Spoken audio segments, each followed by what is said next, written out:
नमो ज्ञानम। सर्वप्रथम आप सभी को शुद्ध पंचमी प्राकृत दिवस महापर्व की हार्दिक शुभकामनाएं। मैं डॉक्टर अरिहंत कुमार जैन अनुरागी शुद्ध पंचमी पर्व के उपलक्ष्य में आयोजित इस प्राकृत व्याख्यान श्रृंखला में आप सभी समादरणीय सुधी दर्शकों का पागत भाषा और प्राकृत टाइम्स इंटरनेशनल न्यूज़लेटर की ओर से हार्दिक स्वागत करता हूं। मित्रों, अभी तक इस श्रृंखला में अंतर्राष्ट्रीय ख्याति प्राप्त 11 विद्वानों के प्राकृत से संबंधित विविध विषयों पर व्याख्यान हुए, जिनका हम सभी ने लाभ लिया है। और आज इस श्रुत पंचमी महापर्व पर इस व्याख्यान माला के संपूर्ति समारोह में हमारा परम सौभाग्य है कि परम पूज्य संत शिरोमणि आचार्य श्री विद्यासागर जी महाराज के परम प्रभावक शिष्य मुनि श्री प्रणम्य सागर जी महाराज का आज हमें अमृत वचन आशीर्वचन सुनने को प्राप्त होगा। मुनि श्री के संबंध में एक बात कहना चाहता हूं कि मुनि श्री के दर्शनार्थ जो भी उनके पास जाता है, पूज्यवर आचार्य समंत भद्र स्वामी की एक पंक्ति मुझे याद आ जाती है जो सार्थक सी प्रतीत होती है। वे लिखते हैं कि ज्ञान ध्यान तपो रक्तः तपस्वी सह प्रशस्यते। सौम्यमूर्ति मुनि श्री प्रणम्य सागर जी महाराज बहुभाषा विज्ञ, विविध शास्त्रों के ज्ञाता एवं अनेक ग्रंथों के रचयिता तथा अरहम योग प्रणेता है। आपके संस्कृत एवं प्राकृत भाषा के शास्त्र के प्रणयन एवं प्रभावी प्रवचनों को सुनकर हमें प्राचीन आचार्यों का स्मरण सा हो जाता है। सम्यक ज्ञान के निधि रूप शास्त्र संरक्षण की दृष्टि से यह श्रुतावतार महोत्सव यानी श्रुत पंचमी पर्व श्रमण संस्कृति का महापर्व है।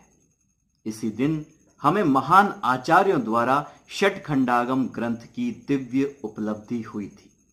यही कारण है कि परम पूज्य आचार्य विद्यानंद जी महाराज की प्रेरणा से यह पर्व प्राकृत दिवस के रूप में मनाने का शुभारंभ हुआ। पूज्य मुनि श्री प्रणम्य सागर जी महाराज आज हमें शुद्ध पंचमी प्राकृत दिवस और हमारे कर्तव्य इस विषय पर अपना बहुमूल्य चिंतन प्रदान करेंगे। उसके पूर्व हम चाहते हैं कि पूज्य मुनिश्री के विपुल साहित्य साधना के कुछ पुष्पों का परिचय हम संक्षिप्त में अपने दर्शकों को दें। आपके द्वारा हिंदी संस्कृत भाषाओं में अनुदित टीका एवं अनेक मौलिक ग्रंथ भारतीय वाङ्मय की श्रीवृद्धि तो कर ही रहे हैं, साथ ही साथ आपके प्राकृत भाषा में रचित मौलिक ग्रंथ एवं टीका ग्रंथों ने प्राकृत भाषा के इस पुनर्जागरण कालखंड में बहुमूल्य योगदान दिया है।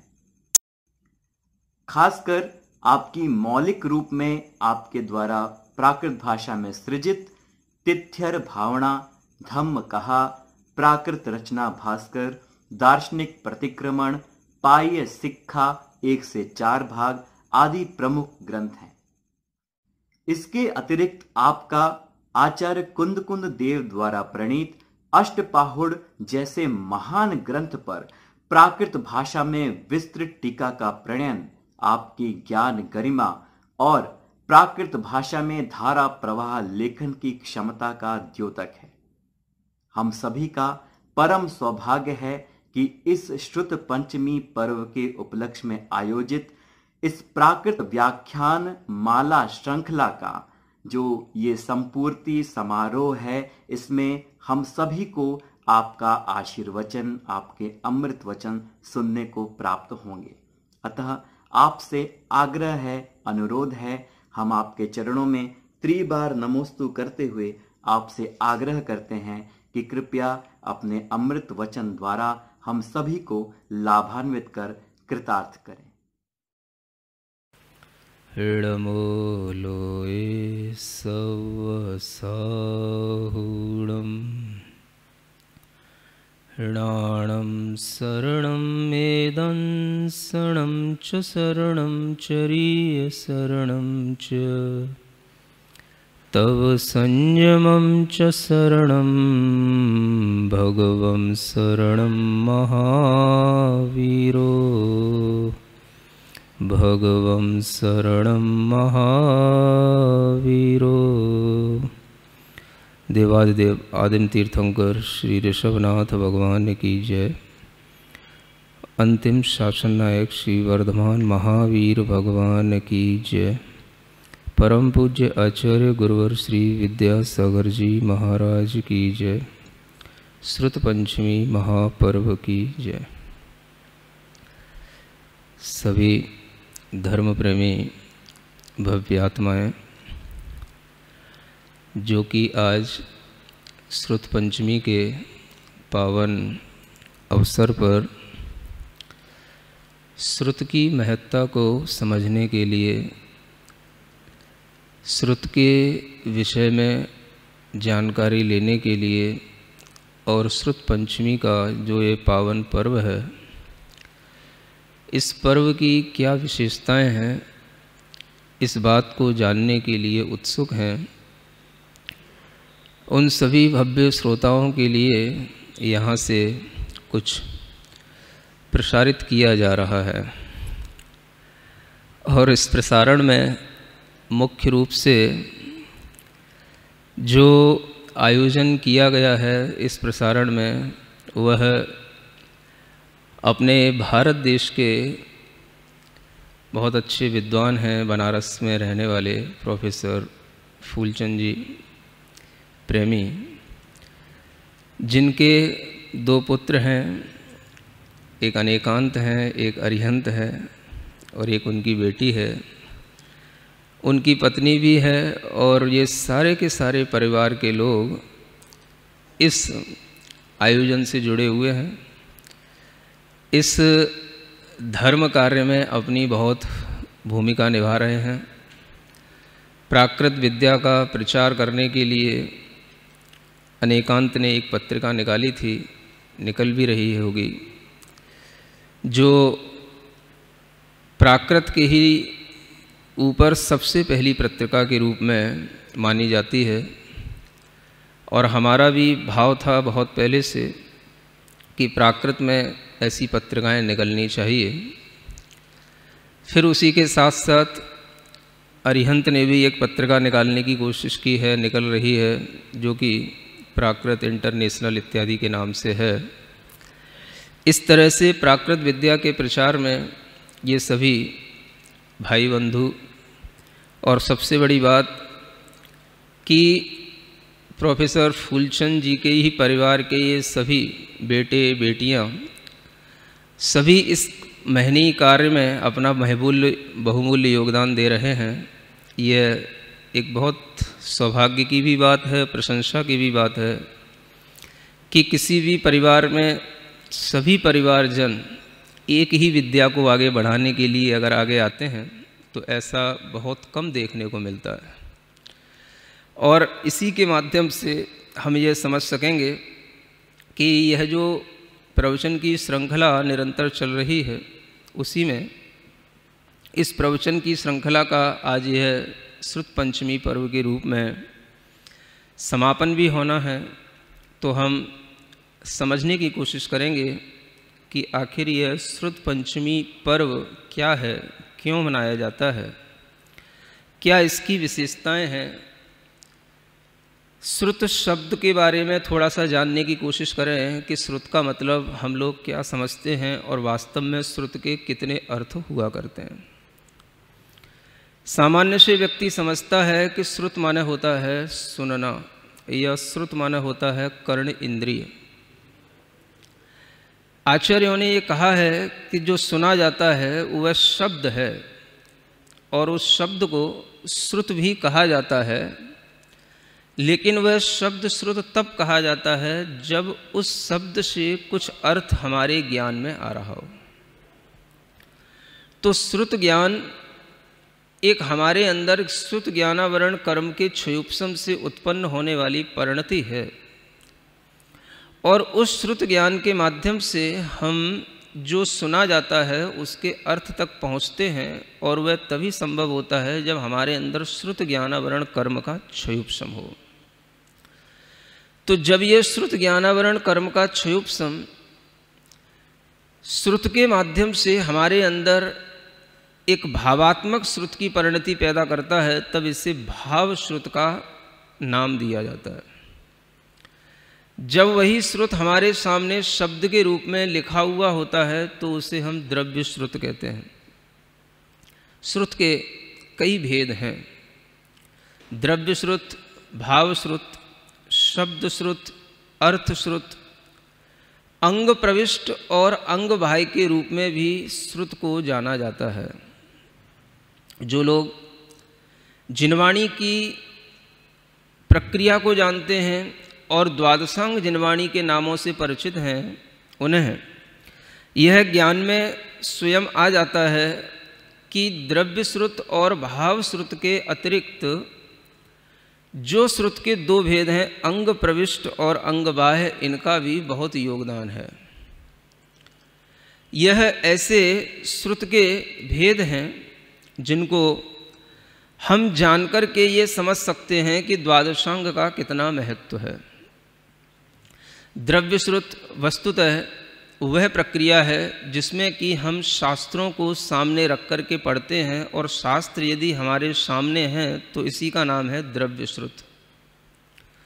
और उस द्रव्य श्रुत के माध्यम से जब हमारे अंदर, हमारे ही ज्ञान में वह श्रुत उतर जाता है तो वही भाव श्रुत का नाम प्राप्त कर लेता है। इस श्रुत ज्ञान के माध्यम से ही ये धर्म की प्रभावना आगे बढ़ी है। श्रुत ज्ञान के माध्यम से ही भगवान महावीर स्वामी का तीर्थ आगे बढ़ा है, और श्रुत ज्ञान के माध्यम से ही सभी आचार्यों ने भाव श्रुत की परिणति को प्राप्त करके अपने अंदर इस जिनवाणी के माध्यम से अपने कर्म कलंक को धोया भी है। तो ये श्रुत की महिमा है, और इस श्रुत की महिमा में हम अगर समझने की कोशिश करें तो इतना जानना जरूरी है कि जो द्वादशांग की रचना होती है, जिसमें 12 अंग हुआ करते हैं, और 12 अंगों में 11 अंग तो अंग के ही रूप में प्रतिष्ठित रहते हैं, 12वां अंग दृष्टिवाद अंग कहलाता है। जिस दृष्टिवाद अंग में भी 5 भेद होते हैं, और उसमें एक पूर्वगत नाम का भेद होता है जिसके 14 भेद अलग से होते हैं, तो हम उसको 11 अंग 14 पूर्व इस रूप में कहते हैं, अथवा हम उसको 12 अंग और 14 पूर्व के रूप में भी कह सकते हैं, क्योंकि जब हम ऐसा ही कहेंगे 12 अंग और 14 पूर्व, तभी पूरा द्वादशांग हमारे सामने आएगा। अगर हम 11 अंग और 14 पूर्व इस तरीके से कहेंगे तो 11 अंग तो हो गए, और जो 12वां अंग है उसका केवल एक पूर्वगत भेद ही हमारे सामने आएगा। बाकी के जो 4 भेद हैं वो हमारे सामने नहीं आ पाएंगे, जो कि प्रथमानुयोग, परिकर्म, सूत्र, चूलिका के रूप में होते हैं। वो अगर हमारे सामने नहीं आए तो द्वादशांग पूरा नहीं होगा। इसलिए हमेशा ये कहा जाता है 12 अंग और 14 पूर्व, इसको कहने का भी ये महत्व है। जब हम 12 अंग और 14 पूर्व कहते हैं तो हमारे सामने पूरा का पूरा वह ग्रंथ रचना आ जाती है जिसे गौतम, गणधर आदि परमेष्ठियों ने अपने ज्ञान के माध्यम से उसे ग्रंथों के रूप में गूंथा था। ये ग्रंथ रचना जो होती है वह विशिष्ट पदों के माध्यम से होती है, और जिन पदों के माध्यम से ग्रंथ रचना होती है उन पदों को भी अलग रूप से व्याख्यायित किया जाता है, उनकी भी अपनी एक संख्या अलग होती है। सामान्य रूप से सभी सुधी पाठकों को एक और विषय जानने योग्य है कि पद 3 प्रकार के होते हैं। एक कहलाता है अर्थ पद, एक कहलाता है मध्यम पद, और एक कहलाता है प्रमाण पद। अर्थ पद वह कहलाता है जब हम किसी भी अर्थ को 1 अक्षर, 2 अक्षर, 3 अक्षर से कहते हुए 7 अक्षरों तक भी अगर हम उसका आलम्बन लेकर के कहते हैं तो वह अर्थ पद कहलाता है। मध्यम पद वह कहलाता है जिसके माध्यम से द्वादशांग की रचना होती है, और एक मध्यम पद में उसका प्रमाण क्या होता है, उसमें कितने अक्षर होते हैं, कितने वर्ण होते हैं। तो आचार्यों ने कहा है 1634 करोड़ 83,07,888 अक्षरों का एक पद होता है। कुछ समझ आया? फिर से सुनेंगे 1634 करोड़ 83,07,888 अक्षरों का, इतने अक्षर वर्ण मिलेंगे तब एक पद बनेगा। और इतने पदों से जो द्वादशांग की रचना होगी, उस द्वादशांग की रचना में अलग अलग अंगों के पद भी अलग अलग होंगे। जैसे आचारांग है तो उसमें 18,000 पद होते हैं। तो एक पद में इतने अक्षर हैं तो 18,000 पदों में कितने अक्षर होंगे, ये आप उसको मल्टीप्लाई करके काउंट कर सकते हैं। इतना बड़ा हुआ द्वादशांग, इसकी रचना, इसको बनाने का कार्य, इसको व्यवस्थित करने का कार्य गौतम गणधर के द्वारा होता है। या यूं कहें, जो तीर्थंकर के समौसरण में साक्षात गणधर परमेष्ठी, सर्वप्रथम जो पहले गणधर परमेष्ठी होते हैं, उन्हीं के माध्यम से ये ग्रंथ रचना का कार्य होता है, जो सामान्य लोग नहीं समझते। अगर आपके लिए कहीं पर ये मिल भी जाए कि ये आचारांग पद है या ये आचारांग सूत्र हैं, तो उनमें इतनी पदों की संख्या होनी चाहिए। और ये पदों की संख्या, इतने अक्षरों की संख्या धीरे धीरे इसलिए कम हो गई क्योंकि हमारे ज्ञान का क्षयोपशम उसको ग्रहण करने में समर्थ नहीं हो सका। ये मध्यम पद कहलाता है। प्रमाण पद में 8 अक्षरों का एक पद बनता है, जिसे हम श्लोक का एक पाद कहते हैं। जिसमें 4 पाद होते हैं तो वह श्लोक एक पूर्ण बन जाता है। 8 अक्षरों का एक पद होता है। तो जरूरत है हमें समझने की द्वादशांग के पदों को, द्वादशांग के अक्षरों को। जब ये पद इस तरीके से निर्मित होते हैं तो 12 अंग और 14 पूर्व जो शास्त्र की रचना हुई है, उनमें प्रत्येक अंग के पदों की संख्या अलग अलग है। ये आप जिनवाणी के माध्यम से, अन्य शास्त्रों के माध्यम से जान सकते हैं। 12 अंग में प्रत्येक अंग आचारांग, स्थानांग, समवायांग, सूत्रकृतांग, व्याख्या, प्रज्ञप्ति इत्यादि सबके पदों की संख्या अलग अलग है। और इन पदों की सारी जो संख्या है, वो जो मिलाकर के बनती है पूरे द्वादशांग के अंग प्रविष्ट के पदों की संख्या, जिसे हम कहते हैं अरिहंत भासयत्थम गणहर देवेहि गंथियम सम्मम पड़मामि भत्युजुत्तो सुदणाण महोवहिम सिरसा। जब हम इस तरह से श्रुत को नमस्कार करते हैं तो उस श्रुत में हमारे सामने अरिहंत भगवान के द्वारा भाषित अर्थ आ जाता है। और उस अर्थ को कहने के लिए जो गणधर परमेष्ठी के द्वारा पदों की रचना हुई है, तो उसके लिए भी एक श्लोक आता है कोटि शतम द्वादश चैव कोट्यो लक्षाण्य शीतस्त्रधिकानि चैव 50 च सहस्र संख्य मेतश्रुतम पंचपदम नमामि। ये हम क्या पढ़ रहे हैं? ये हम पूरे श्रुत के पदों की संख्या को नमस्कार कर रहे हैं। ये तो आपको बता दिया कितने अक्षरों का एक पद होता है। अब पूरे द्वादशांग में कितने पद होते हैं वो इस श्लोक में लिखे हुए हैं। 112 करोड़ 83,58,005 पद होते हैं। सुन लिया? 112 करोड़ 83,58,005 इतने कुल मिलाकर के द्वादशांग के पद होते हैं। वह कहलाती है जिनवाणी, उसको कहते हैं द्वादशांग। उसकी रचना करते हैं गणधर परमेष्ठी। और वह द्वादशांग वाणी जब उसमें इतने पद हैं तो आप समझ सकते हो इन सब पदों को, इन पदों में रचे हुए जितने भी ग्रंथ हैं, शास्त्रों हैं, और उन शास्त्रों के जो भी विषय हैं, वो सारे के सारे विषय गणधर परमेष्ठी के कंठ में विद्यमान रहते हैं। किसी भी समय पर इतने पदों का पाठ वो करने में समर्थ होते हैं, एक अंतर मुहूर्त में वह सारे के सारे द्वादशांग के पद को पढ़ सकते हैं, एक अंतर मुहूर्त में। समझ आ रहा है? हम एक अंतर मुहूर्त में उन द्वादशांग के पदों की संख्या भी नहीं पूरी पढ़ पाएंगे, पूरे द्वादशांग का पाठ भी कर देंगे। और इस तरीके की उनकी जो एक ज्ञान की क्षयोपशम शक्ति रहती है, इसी के कारण से वह श्रुत उनके द्वारा पूरा का पूरा निर्मापित भी होता है, और वह उस श्रुत को आगे जब बढ़ाते हैं तो वह समय होता है जब कोई भी एक दूसरे को ज्ञान देता है तो वह कंठ परंपरा से जाता है। कंठ परंपरा का मतलब हमने सुना है, आप हमसे सुन लो। समझ आ रहा है? हमने तीर्थंकर भगवान से सुना, और तीर्थंकर भगवान से सुनकर के गणधर परमेष्ठी ने जब सुना तो उन्होंने दूसरों को सुनाया, उन्होंने जिनको सुनाया उन्होंने भी दूसरों को सुनाया, और तब तक ये सुनने की परंपरा चलती रहनी चाहिए जब तक कि कोई भी पद में कमी नहीं आनी चाहिए, एक अक्षर भी कम नहीं बोलना।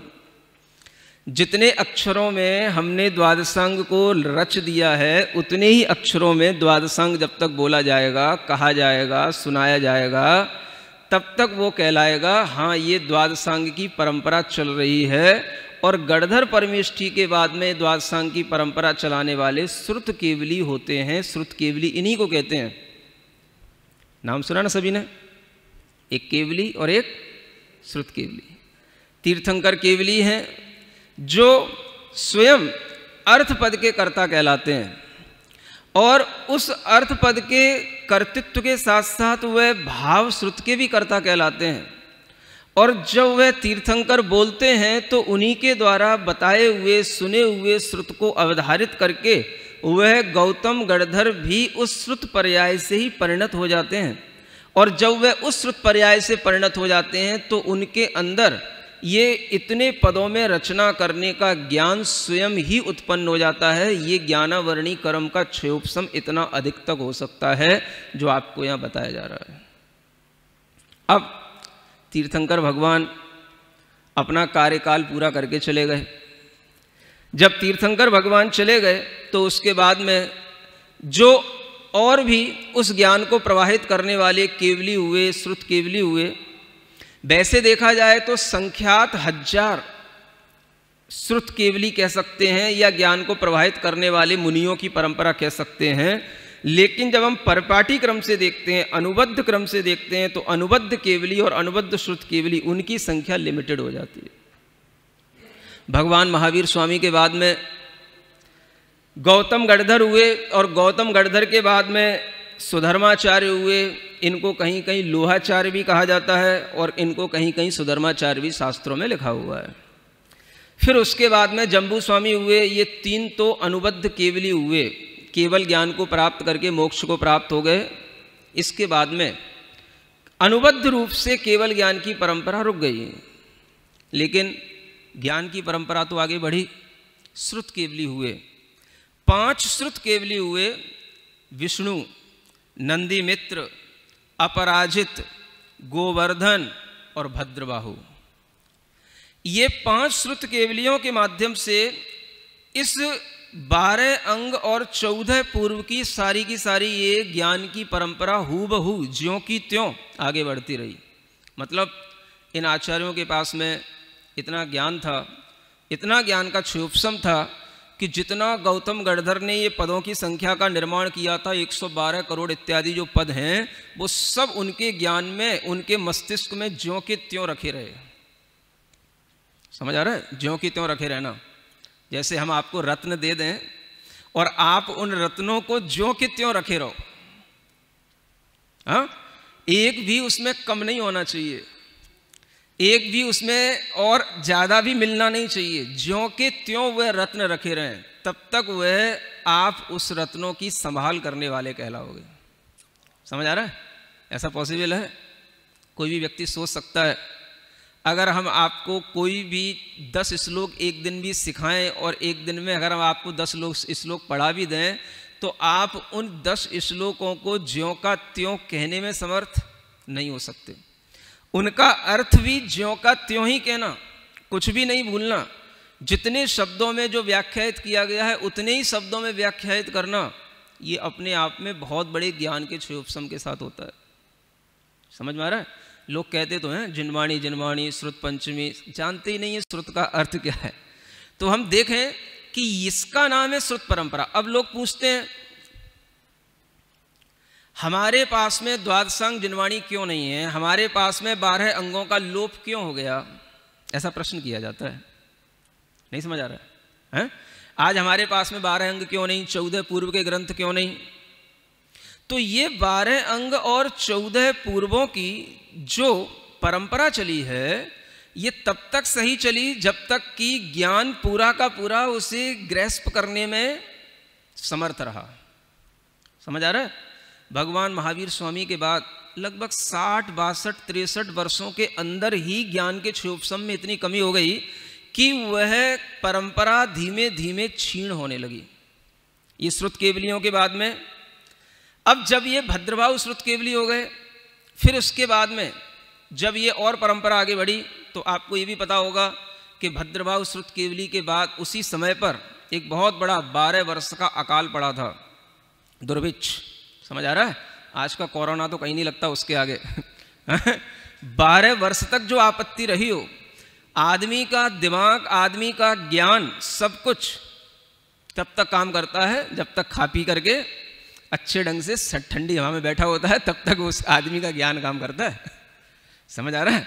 अगर आपको 2 दिन खाने ना दिया जाए हैं और एसी कूलर कोई भी ना मिले, तो जितना भी जानते हो सब 2 दिन में सब भूल जाओगे, सब रिफ्यूज उड़ जाएंगे दिमाग के। समझ आ रहा है?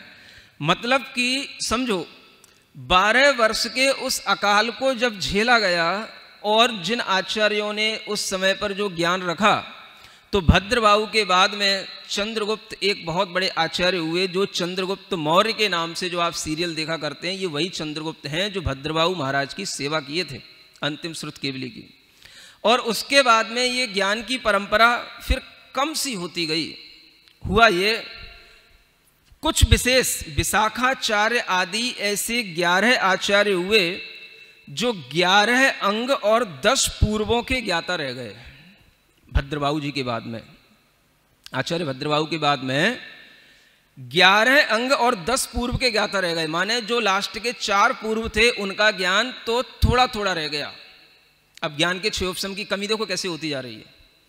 4 पूर्व का ज्ञान कम रह गया, थोड़ा थोड़ा रह गया, और पूरा पूरा ज्ञान किसका बचा रह गया? 11 अंग और 10 पूर्वों का।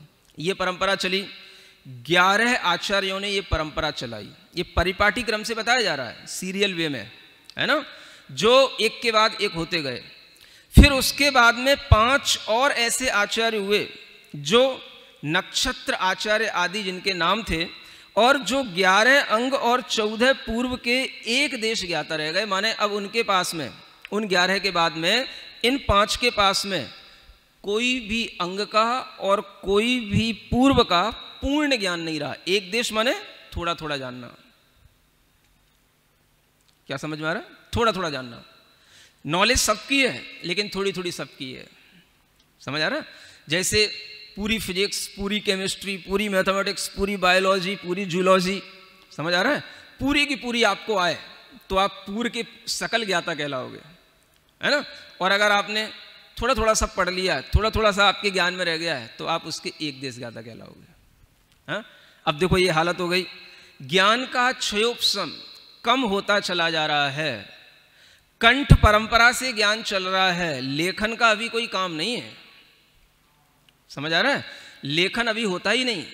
और ये कंठ परंपरा से ज्ञान इतना कम होता गया, और उसके बाद में फिर 4 और आचार्य हुए जो मात्र एक अंग के ज्ञाता रह गए।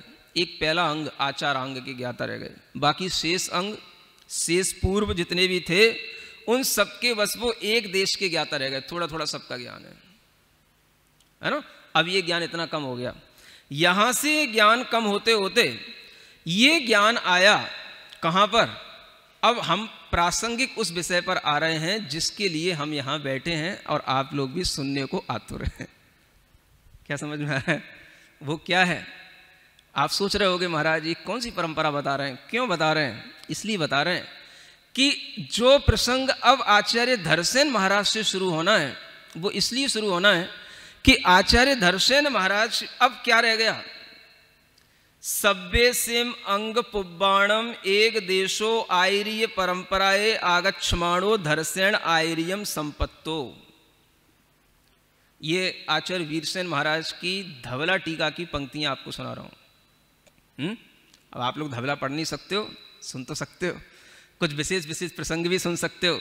जो महान ग्रंथ जिनकी आप पूजा करने को उत्सुक हो, रोजाना अर्घ चढ़ाते हो और आज के दिन विशेष रूप से सिर पर भी धारण करके पालकी पर रख करके जिनवाणी की जो है ना आराधना करते हो, लेकिन उस जिनवाणी के कुछ शब्द, दो चार शब्द भी तो सुनो। हाँ, वह धवला क्या है इसको आपको आगे बताएंगे। अभी हम ये विषय पर आ रहे थे कि अब आचार्य धरसेन महाराज का वह नंबर आता है जो क्या लिखा आचार्य वीरसेन महाराज ने षटखंडागम ग्रंथ की टीका करते हुए कि जितने भी सभी अंग और पूर्व हैं उन सब अंग और पूर्वों के एक देश ज्ञाता, माने थोड़ा थोड़ा सबका ज्ञान है ना, लेकिन ये ज्ञान है कौन सा? स्रोत वही है। कौन सा स्रोत है? ऐसे समझ लो आप, एक घड़ा है बहुत बड़ा, समझ आ रहा है? बहुत बड़ा अमृत का घड़ा है और उस अमृत के घड़े में सब लोग जो है धीरे धीरे धीरे धीरे उस अमृत को पीते गए, है ना, और लास्ट में एक बूंद बची रह गई और उस बूंद को पीने के बाद में जो तृप्त हो गया, अब वो सोचता है अब क्या होगा आगे? ये अमृत हमने तो चख लिया, अब दूसरे इस अमृत को कैसे चखेंगे? समझ आ रहा है? तो यही स्थिति बनी भगवान तीर्थंकर महावीर की परंपरा से चली आने के बाद में। लगभग ये 683 वर्ष का काल गुजर गया, समझ लो आप। हाँ, जब तक धरसेन महाराज का काल आता है तब तक इतना काल गुजर गया और धरसेन महाराज जी के पास में सभी अंग और सभी पूर्वों का बस थोड़ा थोड़ा ज्ञान रह गया, लेकिन ज्ञान वही है प्योर वाला जो भगवान तीर्थंकर की वाणी से निकला हुआ है, प्योर, लेकिन है थोड़ा थोड़ा। समझ आ रहा है? अमृत तो थोड़ा भी हो तो क्या करता है? तृप्ति उतनी ही देता है। अगर आप अमृत को अमृत समझ करके पियो तो आपके लिए तृप्ति वही होगी, है ना। अब देखो वह धरसेन महाराज कहाँ हैं। अब यहां से मैं आपको श्रुत पंचमी की वह कथा सुनाना चाहता हूं, जो कथा धवला टीका में ही षटखंडागम सूत्र के ऊपर जो धवला टीका है, आचार्य वीरसेन महाराज ने जो धवला टीका की रचना की है, उसी टीका में जो उन्होंने घटना प्राकृत भाषा में जिस तरीके से लिखी है, मैं आपको प्राकृत और हिंदी के साथ में वही घटना थोड़ी सी बताना चाहता हूं, क्योंकि आज आपको प्राकृत पर भी ध्यान देना है। इसलिए ध्यान देना है कि जो भी षटखंडागम सूत्र रचे गए और उसके ऊपर जो धवला आदि टीकाएं लिखी गई, ये सब प्राकृत भाषा में लिखी गई।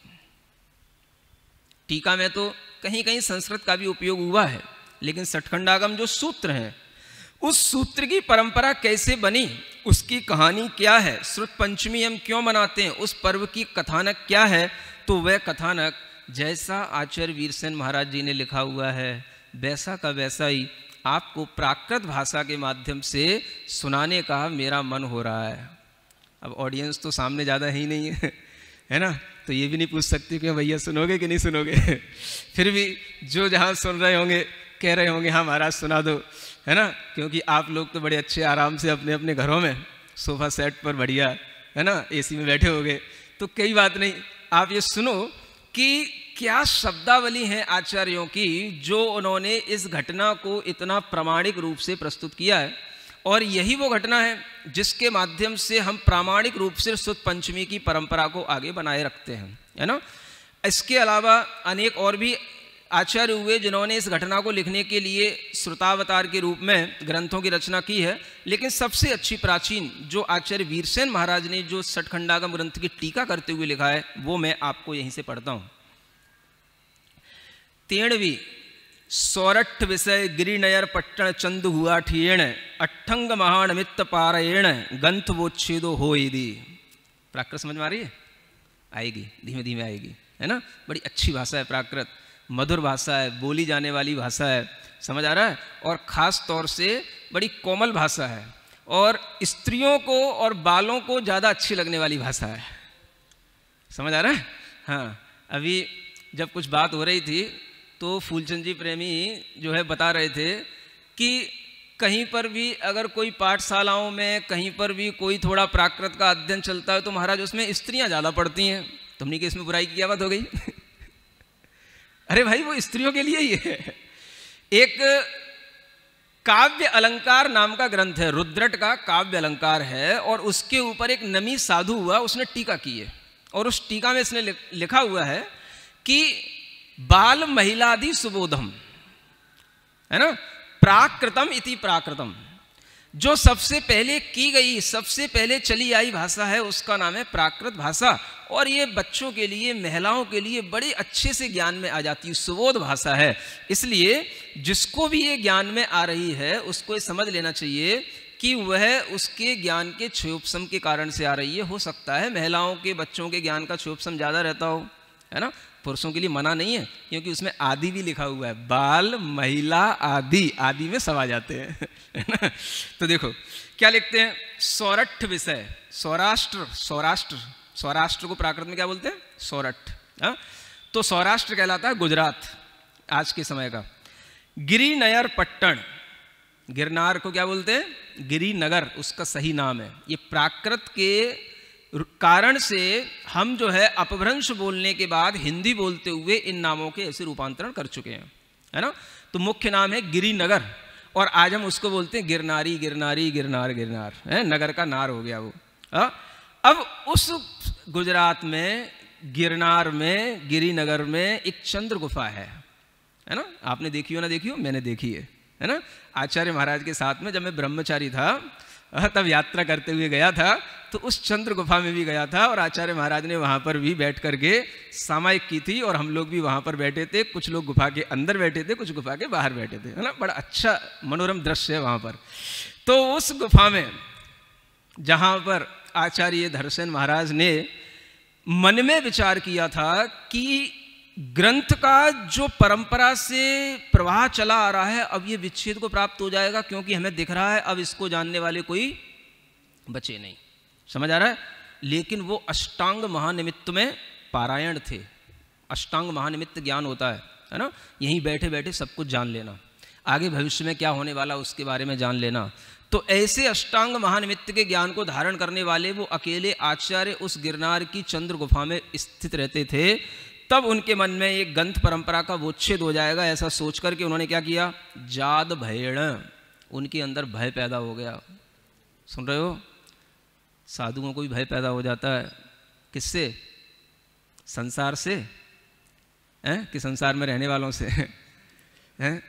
इससे तो भय होता ही है। लेकिन कभी कभी जब जिन वाणी, जिन धर्म, जिन परंपरा, इस पर भी कोई आक्षेप या कुटाराघात या कोई ऐसी परिस्थिति बनती है, तो उस समय पर भी ऋषियों को, मुनियों को, और यहाँ तक कि जिनेंद्र भगवान के आयतनों पर भी यदि किसी प्रकार का कोई प्रहार होता है तो उसमें साधु भी उठ करके खड़ा हो जाता है। उसके अंदर भी भय पैदा होने का मतलब ये नहीं कि डर गया, रक्षा कैसे करना, ये विचार करने का नाम है भय। समझ आ रहा है? तो वह उनके अंदर विचार आया, और उस विचार के साथ में क्या भाव होता है, पवयण वत्सलेण, प्रवचन की वत्सलता। प्रवचन माने जो भगवान जिनेंद्र देव के वचन हैं, इनके प्रति जो भक्ति है, उसके कारण से दक्षिणा वह आयरियाणम महिमाए मिलियाणम लेहोपे सिदो। उनको पता पड़ा था कि दक्षिण भारत में, है ना, दक्षिणापथ माने दक्षिण भारत में आचार्यों का एक सम्मेलन हो रहा है, और वहां पर एक महिमा नाम की नगरी है। वहां पर उन्होंने एक लेख प्रेषित किया। उस समय पर किसी अपने एक ब्रह्मचारी के माध्यम से एक पत्र भेजा, है ना। लेख में लेहठी धर्षण आयरीय वैणम अवधारीय तेहुवी आयरीय बेसाहू गहन धारण समत्था धवलामल बहुवी विनय विभूषियंगा शीलमाला हरा गुर पेषणा सत्ता आसन तित्ता देश कुल जाई सुत्ता सयल कला पारया तिखुत्तावुच्छ आयरिया अंध विषय वेण्णायणादो पेसिदा। कुछ समझ आया? कितना अच्छा लिखा है। क्या लिख रहे हैं? लेख में लिखा था, धरसेन आचार्य महाराज ने लिखा है कि हमारे लिए 2 साधु भेज दो। समझ आ रहा है? हमारे पास साधु नहीं है। जहाँ आचार्यों का सम्मेलन हो रहा है, अब देखो कहाँ गुजरात और कहाँ दक्षिणापथ। समझ आ रहा है? और ये जो महिमा नगरी का वर्णन किया गया है, वर्तमान में भौगोलिक स्थितियों में जिन्होंने विद्वानों ने खोज की, वो बताते हैं कि बम्बई प्रांत में एक जो है जिला है सितारा जिला, उसमें एक महिमा नगर नाम से गांव है ना, सतारा। हाँ, तो उसमें ये गांव है, तो उसी का अनुमान लगाया जाता है कि ये उसी महिमा नगरी का यहाँ पर उल्लेख किया गया है। तो कम से कम गुजरात से बॉम्बे की बात हो गई। समझ आ रहा है ना? तो फिर पास ही कहलाया। अब आप सोचें कि वहाँ पर जो है 2 साधुओं को वहाँ के आचार्यों ने नियुक्त करके, ये साधु कैसे हैं? जो कुछ भी बताया जाता है उसको ग्रहण करने में, धारण करने में समर्थ हैं, है ना। इनके पास में बहुत प्रकार की विनय है। देखो, एक विनय का बहुत उल्लेख आपको इस कथानक में मिलेगा। हाँ, विनय के बिना कोई भी साधु किसी से ज्ञान ले नहीं सकता। हाँ, तो कहते हैं कि निर्मल बहुत प्रकार की विनय से जिनके अंग विभूषित हैं, बहु विनय विभूषी अंगा, सील की माला धारण किए हैं। काय की माला? शील जानते हो? अब सब कुछ तो आज बता नहीं सकते हैं। शील माला, हरा, हरा माने धारण किए हुए, गुरु के द्वारा भेजे गए हैं, वही उनका भोजन है। अच्छा, गुरु ने हमसे कहा है वहां चले जाओ, इसी में तृप्त हो रहे हैं। गुरु पेषणासण तित्ता, यही उनका भोजन है। समझ आ रहा है? इसी में तृप्त हो रहे हैं। गुरु ने आज्ञा दी है, तुम्हें वहां जाना है, इससे बढ़कर के और हमारे लिए भोजन क्या होगा? इससे बढ़कर के हमारे लिए संतुष्टि की चीज क्या होगी? इसमें तृप्त हुए हैं, देश कुल और जाति से शुद्ध हैं। समझ आ रहा है? इन चीजों का भी महत्व होता है। सकल कलाओं में पारंगत हैं। और ऐसे उन दोनों साधुओं ने 3 प्रदक्षिणा लगा करके, समझ आ रहा है, उन आचार्य को 3 प्रदक्षिणा लगा करके उनसे 3 बार पूछ रहे हैं। क्या पूछ रहे हैं? क्या आप हमें वहां भेजना चाहते हैं? अब वो आचार्य कह रहे हैं आपको वहां जाना है, फिर भी शिष्य का कर्तव्य होता है 3 बार पूछना, पक्का कर लेना। समझ आ रहा है? क्या आप हमें वहां भेजना चाहते हैं? क्या हमें वहां जाना ही है? ऐसा 3 बार विनय पूर्वक जिन्होंने पूछ करके निर्णय ले लिया, पक्का कर लिया कि हाँ, आचार्य महाराज ने कहा है आपको जाना ही। कहाँ जाना है? समझ आ रहा है? तो वहां जाना है। अब वो जो वहां से गए हैं, तो वो क्या है? आंध्र का विषय है, आंध्र जनपद है वो। समझ आ रहा है?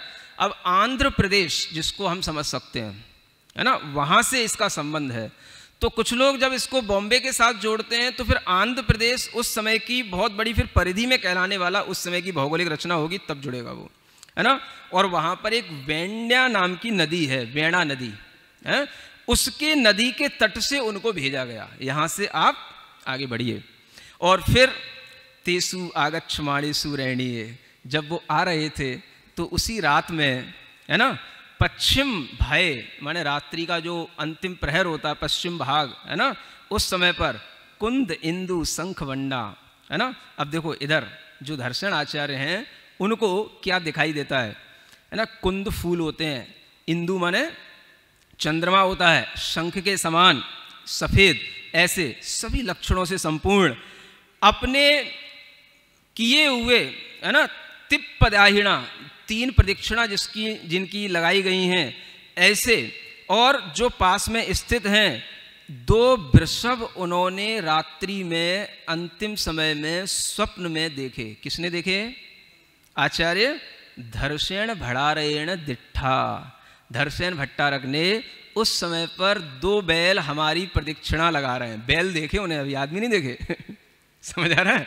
कि जो सभी लक्षणों से पूर्ण है, सफेद रंग के, झक्कास बिल्कुल सफेद, ऐसे वो बैल हैं। एवं भी सुमणम दट्ठूण तुट्ठेण, इस प्रकार के स्वप्न को देख करके जो तुष्ट हो गए, तुट्ठेण माने तुष्ट हो गए। ऐसे धरसेन आचार्य के मुंह से एक शब्द निकला, वो शब्द आप सभी को बोलना है। समझ आ रहा है? बहुत ही सुभाषित सूक्ति वाक्य है। और जैसे ही स्वप्न पूरा हुआ, सुबह जब वो उठे तो उन्होंने सबसे पहले कहा, जयौ सूय देवदा। क्या बोला? जयौ सूय देवदा, जयौ सूय देवदा, जयौ सूय देवदा। जयौ माने जयवंत हो, सूय देवदा श्रुत देवता जयवंत हो, श्रुत देव जयवंत हो माने भगवान जिनेंद्र देव की ये वाणी जयवंत हो, माने हमारी इच्छा पूर्ण हो रही है, हो जाएगी। समझ आ रहा है? ऐसा उन्होंने कहा अपने मुख से। तद दिवसे चेव, उसी दिन, तद दिवसे चेव ते दोवी जना, वे दोनों ही जन संपत्ता दर्शन आयरियम, दोनों दर्शन आचार्य को प्राप्त हो गए, माने उन्हें वह दर्शन आचार्य के दर्शन हो गए।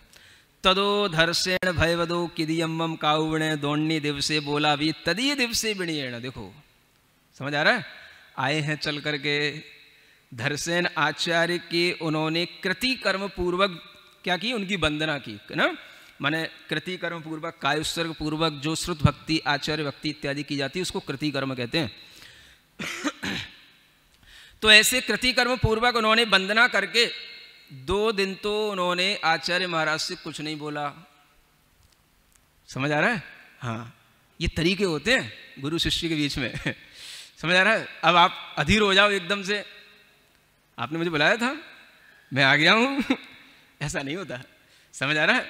2 दिन तक तो शांति से रहो, वो भी देख रहे हैं, आप भी देखो, और एक दूसरे को मौन पूर्वक समझो। समझ आ रहा है? हाँ, आते ही किसी से एकदम से बातचीत करने लग जाना ये अधीरता का सूचक होता है। समझ आ रहा है? और थोड़ी देर शांति से बैठने के बाद में या 1-2 दिन निकलने के बाद में अपरिचित लोगों से बोलना प्रारंभ किया जाता है, ये भी एक तरीका होता है। सुन रहे ना सभी लोग? तो ये देखो 2 दिन तक तो वह कुछ नहीं बोले, फिर उसके बाद में तीसरे दिन विनय के साथ धर्षेण भड़ारहो तेई बिन्नत्तो, धर्षेण भट्टारक के समक्ष उन्होंने अपनी विनती की, विज्ञापन जिसको बोलते व्यक्ति है। अणीण कज्जेण अम्मा दोवी जना तुम पाद मूलम उब गया है। हम लोग इस कार्य से आपके चरण कमलों में आए हैं। अब बता रहे हैं 2 दिन बाद, तीसरे दिन विनय के साथ में हैं। पहले बताना पड़ेगा, आचार्य नहीं पूछेंगे क्यों आए हो, क्या काम है। उन्हें सब मालूम है कि यही वो 2 बैल हैं, लेकिन फिर भी देखो प्रसन्न हो गए। लेकिन प्रसन्न होने के बावजूद भी परीक्षा लेते हैं हर तरीके की, विनय कितनी है, धैर्य कितना है। समझ आ रहा है? और ये उस धैर्य में पूरा पारंगत है कि नहीं, क्योंकि उसके बिना तो दी गई विद्या कोई काम में आएगी नहीं। तो वो 2 दिन के बाद में जब तीसरे दिन बोले, तब जाकर के उन्होंने कहा, हम आपके समक्ष आपके चरण कमलों में इस कारण से आए हैं, जो कारण बताया गया उन्हें, इस कारण से आए हैं। तो उन्होंने कहा सुट्ठू बद्धम। क्या बोला? सुट्ठू बद्धम। सुट्ठू माने बहुत अच्छा। हाँ, सीख लो थोड़ी प्राकृत, जो भी प्राकृत के अध्येता हैं, प्राकृत को रुचि रखने वाले, कुछ शब्द तो सीख लो हैं। जब आपको कहना हो बहुत अच्छा, वेरी गुड बोलते हो ना, हाँ, तो प्राकृत में क्या बोलना? सुट्ठू सुट्ठू। हाँ, बहुत अच्छा सुट्ठू सुट्ठू, है ना। और अच्छा बोलना हो तो सुट्ठू बद्धम, माने कल्याण हो, बहुत अच्छा हो, सुट्ठू बद्धम। ऐसा भड़ियेण, ऐसा कह करके धर्षेण भगवान ने, भट्टारक ने दोनों को आशासिदा माने आशीर्वाद दिया, आश्वस्त कर दिया। समझ में आ रहा है? तदो चिंतितम भयवदा। अब देखो यहाँ पर एक बहुत बड़ी बात लिखी हुई है। उसके बाद में उन्होंने चिंतन किया। क्या चिंतन किया? अब मालूम है क्या सोचने लगे वो? श्रोता तो कई तरीके के होते हैं। कुछ श्रोता ऐसे होते हैं जैसे कि पत्थर होता है ना, पाषाण है, उस पर बीज डालो, वृक्ष उगेगा? नहीं उगेगा। है, फूटा घड़ा होता है, उसमें पानी भर दो, कुछ मिलेगा? कुछ नहीं होएगा। सर्प के मुंह में क्या समझ आ रहा है? मिश्री और दूध पिला दो, कुछ होएगा? सब जहर बन जाएगा। ऐसे श्रोताओं का उनने चिंतन किया। बोले श्रोता में ये लक्षण नहीं होना चाहिए। जिनको हम ज्ञान देने जा रहे हैं उनके अंदर इस तरीके का यह कोई भी लक्षण नहीं होना चाहिए। और ऐसा सोच कर के उन्होंने क्या सोचा, इति वैणादो जहा छंदाईणम विद्यादानम संसार भय वद्दणम इति, है ना। देखो, अगर कोई स्वच्छंद होगा, है ना, अगर कोई जो है गुरु की आज्ञा मानने वाला नहीं है, स्वच्छंद है ना, अपने तरीके से चलने वाला है, तो ऐसे लोगों को दिया गया विद्या दान भी उनके लिए संसार को बढ़ाने वाला है। ये बहुत बड़ी चीज़ है। एक बात ये भी समझ में आती है कि ज्ञान की परंपरा कई बार आगे इसलिए भी नहीं बढ़ पाई क्योंकि वैसे शिष्य, वैसे पात्र नहीं मिले जो उनके लिए ज्ञान दिया जाए। समझ आ रहा है ना। अब ये तो धरसेन महाराज अपने जीवन के अंत में सोच रहे हैं कि हमें 2 साधु मिल जाए तो हम उनको पढ़ा दें, ज्ञान दे दें, और उसके बावजूद भी उनकी इतनी परीक्षा कर रहे हैं। फिर वो क्या सोचते हैं, अरे मैंने तो शुभ स्वप्न देख ही लिया था, उसी से ही मुझे पता पड़ गया था कि ये विशिष्ट पुरुष हैं, है ना। फिर भी धरसेन भयवदा पुनरभि ताणम परीक्षा काऊ माड़ता, फिर भी उन धरसेन आचार्य ने उनकी पुनः परीक्षा करने की इच्छा की। देखो, ये तो खुद भी सोच रहे हैं, शुभ स्वप्न आ गया है, काम ये दोनों करेंगे, यही दोनों बैल हैं जो आगे धर्म रथ को ले जाएंगे, लेकिन फिर भी इनकी परीक्षा तो करना है ना। देखो, इसमें कुछ नीति वाक्य आ रहे हैं, कुछ सुभाषित आ रहे हैं, आप उसको बिल्कुल कलेक्ट करके रखना है। ज़्यादा आपको 12 अंक 14 पूर्व का ज्ञान नहीं हो तो कोई बात नहीं, ये 3 नीति वाक्य आप ध्यान में रखना जो बताए जा रहे हैं। एक वाक्य क्या हो चुका, पहला जयऊ सुय देवदा, ठीक है ना। दूसरा वाक्य रेडी टू लर्न, समझ आ रहा है, सुपरीक्षा हिय निब्बईम करेती। क्या कहा, सुपरीक्षा, अच्छे ढंग से की गई परीक्षा, हिय माने हृदय में, निब्बोई माने सुख, करेती करती है। माने अगर आपने कोई काम अच्छे ढंग से विचार पूर्वक किया है, परीक्षा पूर्वक किया है, तो आपको सुख मिलेगा, और आप भावनाओं में बह गए तो आपको परेशानी भी हो सकती है, दुख भी मिल सकता है, प्रतिकूल फल भी मिल सकता है ना। इसलिए बहुत अच्छी लाइन है। सुपरीक्षा का मतलब अच्छे ढंग से परीक्षा करके ही कोई कार्य प्रारंभ करना चाहिए। तो सुपरीक्षा ही नुब्बईम करेती, सुपरीक्षा ही, अच्छे ढंग से की गई परीक्षा ही हमारे हृदय को संतुष्ट करती है। तदो ताणम तेण 2 विद्याओ दिंडाओ, तो उनने क्या किया, उन दोनों के लिए 2 विद्याएं दे दी। अब देखो कैसी परीक्षा हो रही है। तथ्य एया अहि अक्षरा, एक तो कैसी थी, अधिक अक्षर वाली थी, अवरा विहीण अक्षरा, और दूसरी जो है कम अक्षर वाली थी। एदाओ छट्टो वासेण सहायती, कह दिया कि इसको षष्ठोपवास का मतलब होता है 2 उपवास, है ना। इसको 2 उपवास के साथ इसको क्या करना है, साधना है, इस विद्या को साधना है आपको 2 उपवास के साथ में, माने 2 दिन में ही आपको विद्या की सिद्धि करके देना है हमको, ये परीक्षा करना।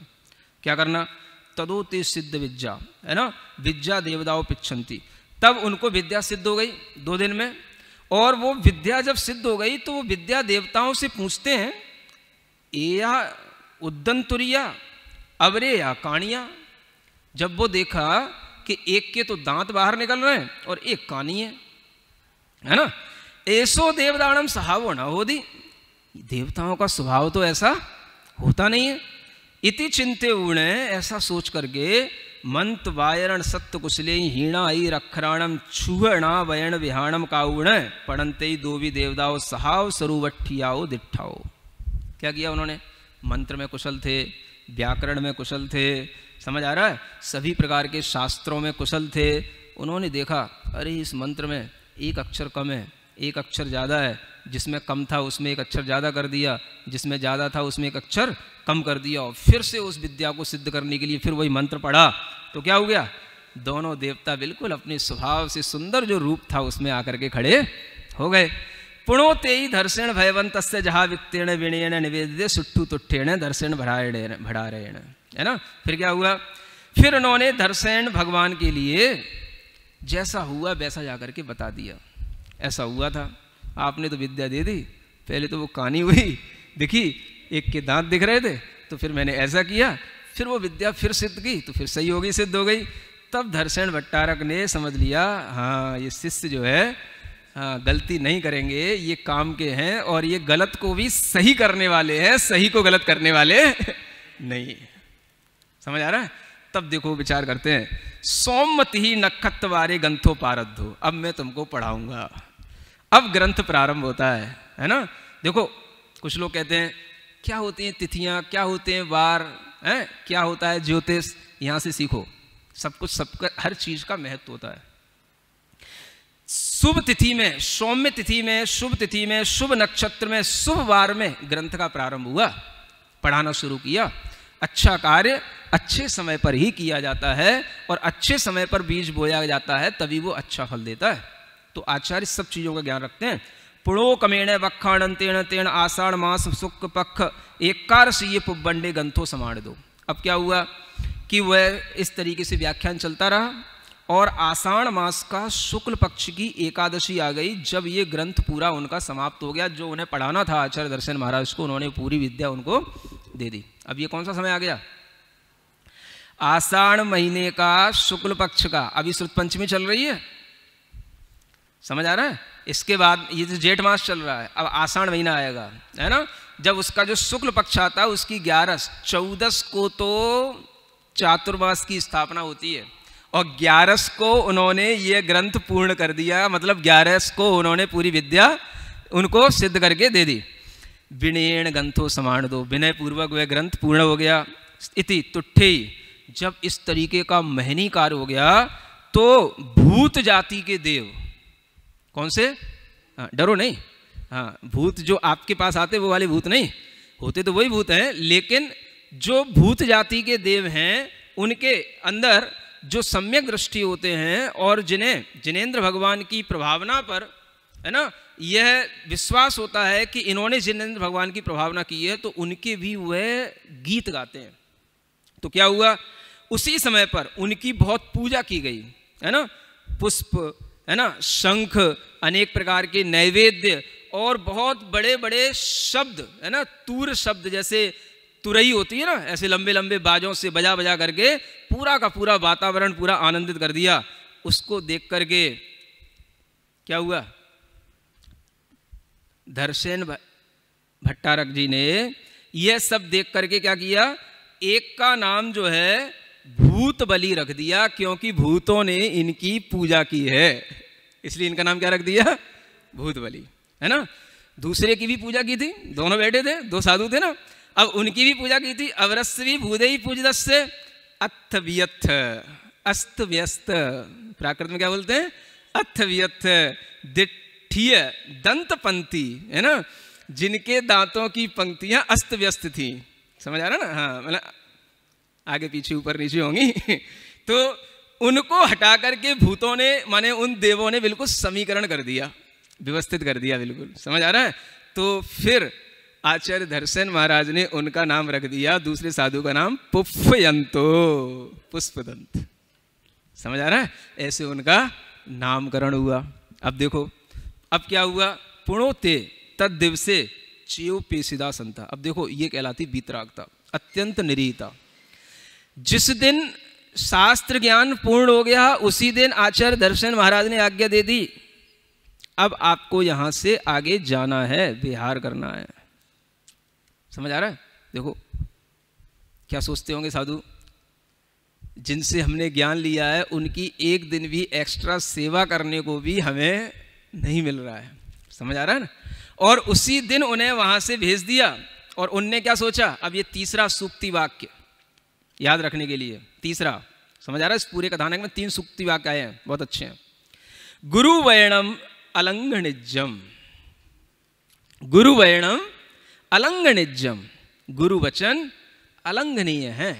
हाँ, गुरु वचनों का उल्लंघन नहीं करना चाहिए, ऐसा सोच करके अंकुलेश्वरे वर्षा कालो कहो। अब 4 दिन तो बचे ही थे, तो अंकलेश्वर है, समझ आ रहा है? हम भी गए हैं वहाँ, अंकलेश्वर में भी मुझे ध्यान है।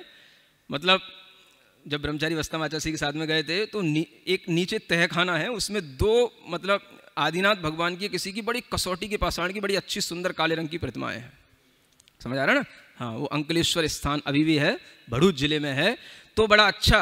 तो उस स्थान पर उन्होंने वर्षा योग किया।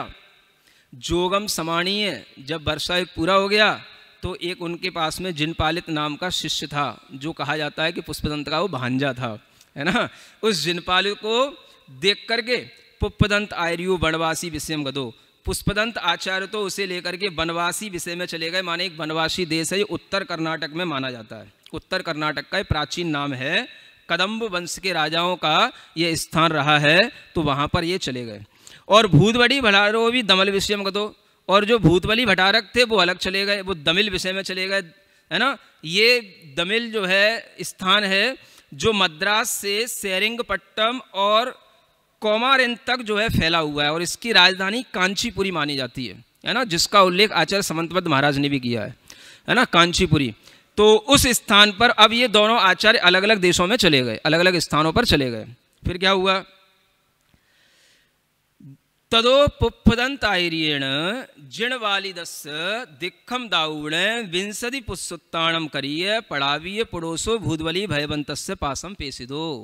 क्या हुआ, उसके बाद में पुष्पदंत आचार्य ने जिनपालित को दीक्षा दे करके उसे विंशति सूत्र पढ़ा करके भूतबली भगवान के पास में भेज दिया, माने भूतबली आचार्य के पास में भेज दिया।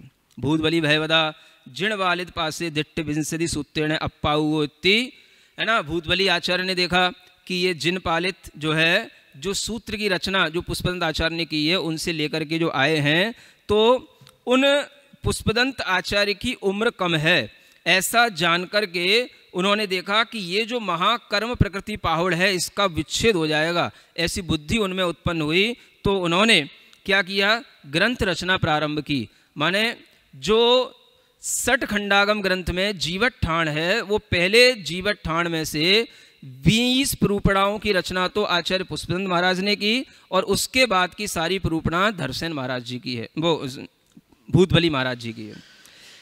इसके बाद में पुष्पदंत भूतबली ये आचार्य इसी कारण से इस ग्रंथ के कर्ता कहलाते हैं। क्या कहलाते हैं, इस ग्रंथ के कर्ता कहलाते हैं। और जब ये रचना पूर्ण हो गई तो उसके बाद में क्या हुआ, यह भूतबली आचार्य ने उस समय पर इस रचना के पूर्ण होने पर जब ये संदेश दिया, तो वहाँ के जो भी श्रावक थे उन श्रावकों ने उस रचना को, उस ग्रंथ की कृतियों को बड़ी उनकी पूजा की, एक महामहोत्सव किया। और वह यही श्रुत पंचमी का दिवस था, जिसके बाद फिर यह श्रुत पंचमी की यह परंपरा हमेशा बनी रही, और यह श्रुत पंचमी इस तरह से निरंतर चलती आ रही है। समझ आ रहा है, किससे हुई ये रचना प्रारंभ, जिनवाणी की निर्मिति से, और जिनवाणी के माध्यम से जो यह रचना हुई है उसको ही आगे बढ़ाने के लिए जो आचार्यों ने जो यह ग्रंथ की पूर्णता की, फिर उसके बाद में जो श्रावकों ने उसकी पूजा की, तो वही पूजा श्रुत पंचमी के नाम से प्रवाहित होती हुई चली आ रही है। इसलिए श्रुत पंचमी का महत्व है। जो भी हमारे पास में आज 60 खंडागम सूत्र लिखे हुए मिलते हैं, ये सूत्र लिखे थे आचार्य पुष्पदंत और भूतबली महाराज ने। और इन 60 खंडागम में मुख्य रूप से 6 खंड हैं। कितने खंड हैं, इसलिए इसका नाम है 60 खंडागम। नाम भी सुनना चाहो तो कम से कम खंडों के नाम सुन सकते हो, थक तो नहीं गए हो। पहला कहलाता है जीवट ठाण, क्या बोलते हैं। दूसरा कहलाता है खुद्दा बंद। तीसरा कहलाता है बंद स्वामित्व विचय। चौथा कहलाता है वेदना खंड। पांचवा कहलाता है वर्गणा खंड। क्या हो गया, इसकी आवाज कहाँ गई। और छठवां कहलाता है महाबंध। ये 6 खंडों की रचना यह आचार्य पुष्पदंत और भूतबली महाराज ने की, है ना। इसी समय पर कहा जाता है कि एक और सिद्धांत ग्रंथ है जिसका भी नाम आपको जानना चाहिए, वो भी बहुत प्राचीन ग्रंथ माना जाता है, जिसे कहा जाता है कसाय पाहुड़ सुत्त। क्या बोलते हैं, आचार्य गुणधर महाराज का रचा हुआ ये कसाय पाहुड़ सुत्त 233 गाथाएं उन्होंने उस समय पर रची। समझ आ रहा है, तो इसका विषय अलग। और इन दोनों ही ग्रंथों को एक तरह से आगम साहित्य का जिसे हम अंग और पूर्वों की रचना कहते हैं, उससे जुड़ा हुआ मानना चाहिए। 11 अंग के बाद में जो दृष्टिवाद नाम का 12वां अंग है, उसमें पूर्व आते हैं, और उन पूर्वों में एक दूसरे नंबर का पूर्व है आग्रायणी पूर्व, और फिर उसके बाद में एक पूर्व आता है 5वां पूर्व, जिसका नाम है ज्ञान प्रवाद। तो आग्रायणी पूर्व से ये जो महाकर्म प्रकृति प्रावृत की रचना हुई, जो कि सठखंडागम सूत्रों के नाम से जानी जाती है, ये दूसरे पूर्व से संबंधित रचना है। और जो ज्ञान प्रवाद है, उससे ये कसाय पाहुड़ सुत्ती की रचना हुई। मतलब कि पूर्वों का भी जो ज्ञान आज हमारे पास में अंश रूप में है, तो इन 2 ग्रंथों के माध्यम से। कौन कौन से? सठखंडागम सूत्र और ये कसाय पाहुड़ सूत्र। और इन्हीं दोनों ग्रंथों पर आचार्य वीरसेन महाराज ने धवला और जय धवला के नाम से टीका लिखी है। समझ लेना, टीका अलग होती है, सूत्र अलग होते हैं, है ना। तो सूत्र तो लिखे गए पहली शताब्दी में, और आचार्य वीरसेन महाराज ने तो ये धवला टीका लिखी है, लिखी लगभग 8वीं-9वीं शताब्दी में, 800-900 वर्ष बाद। उसके बीच में इतिहास बताता है कि अनेक और आचार्यों ने भी टीका की है इन सठखंडागम सूत्रों की। 5 और आचार्य मिलते हैं जिन्होंने सठखंडागम सूत्रों की टीका की है, लेकिन वो कोई भी टीका ग्रंथ आज हमारे पास उपलब्ध नहीं होते हैं। एक आचार्य पद्मनंदी का नाम आता है, जिनका उल्लेख आचार्य कुंदकुंद के रूप में ही माना जाता है। दूसरे हैं एक आचार्य श्यामकुंड, तीसरे हैं एक तुम्बुलुर आचार्य, चौथे हैं आचार्य समंतभद्र महाराज, और 5वें हैं आचार्य बप्पदेव। इन 5 लोगों ने और टीका लिखी। उसके बाद में आचार्य वीरसेन महाराज जी ने धवला टीका लिखी, और उस धवला टीका को एक आचार्य महाराज ने इतने बड़े रूप में लिखा है कि अगर हम उसके बारे में ये सोचें कि जीवन भर उन्होंने क्या किया, तो आपको इतना ही समझ में आएगा कि जीवन में उन्होंने लिखने के अलावा और कोई दूसरा काम किया ही नहीं। समझ आ रहा है? एक श्लोक में 8 अक्षरों के 4 पद होते हैं, तो कितने अक्षर हो गए? 8 चौको 32। समझ आ रहा है? 32 अक्षर प्रमाण एक श्लोक होता है।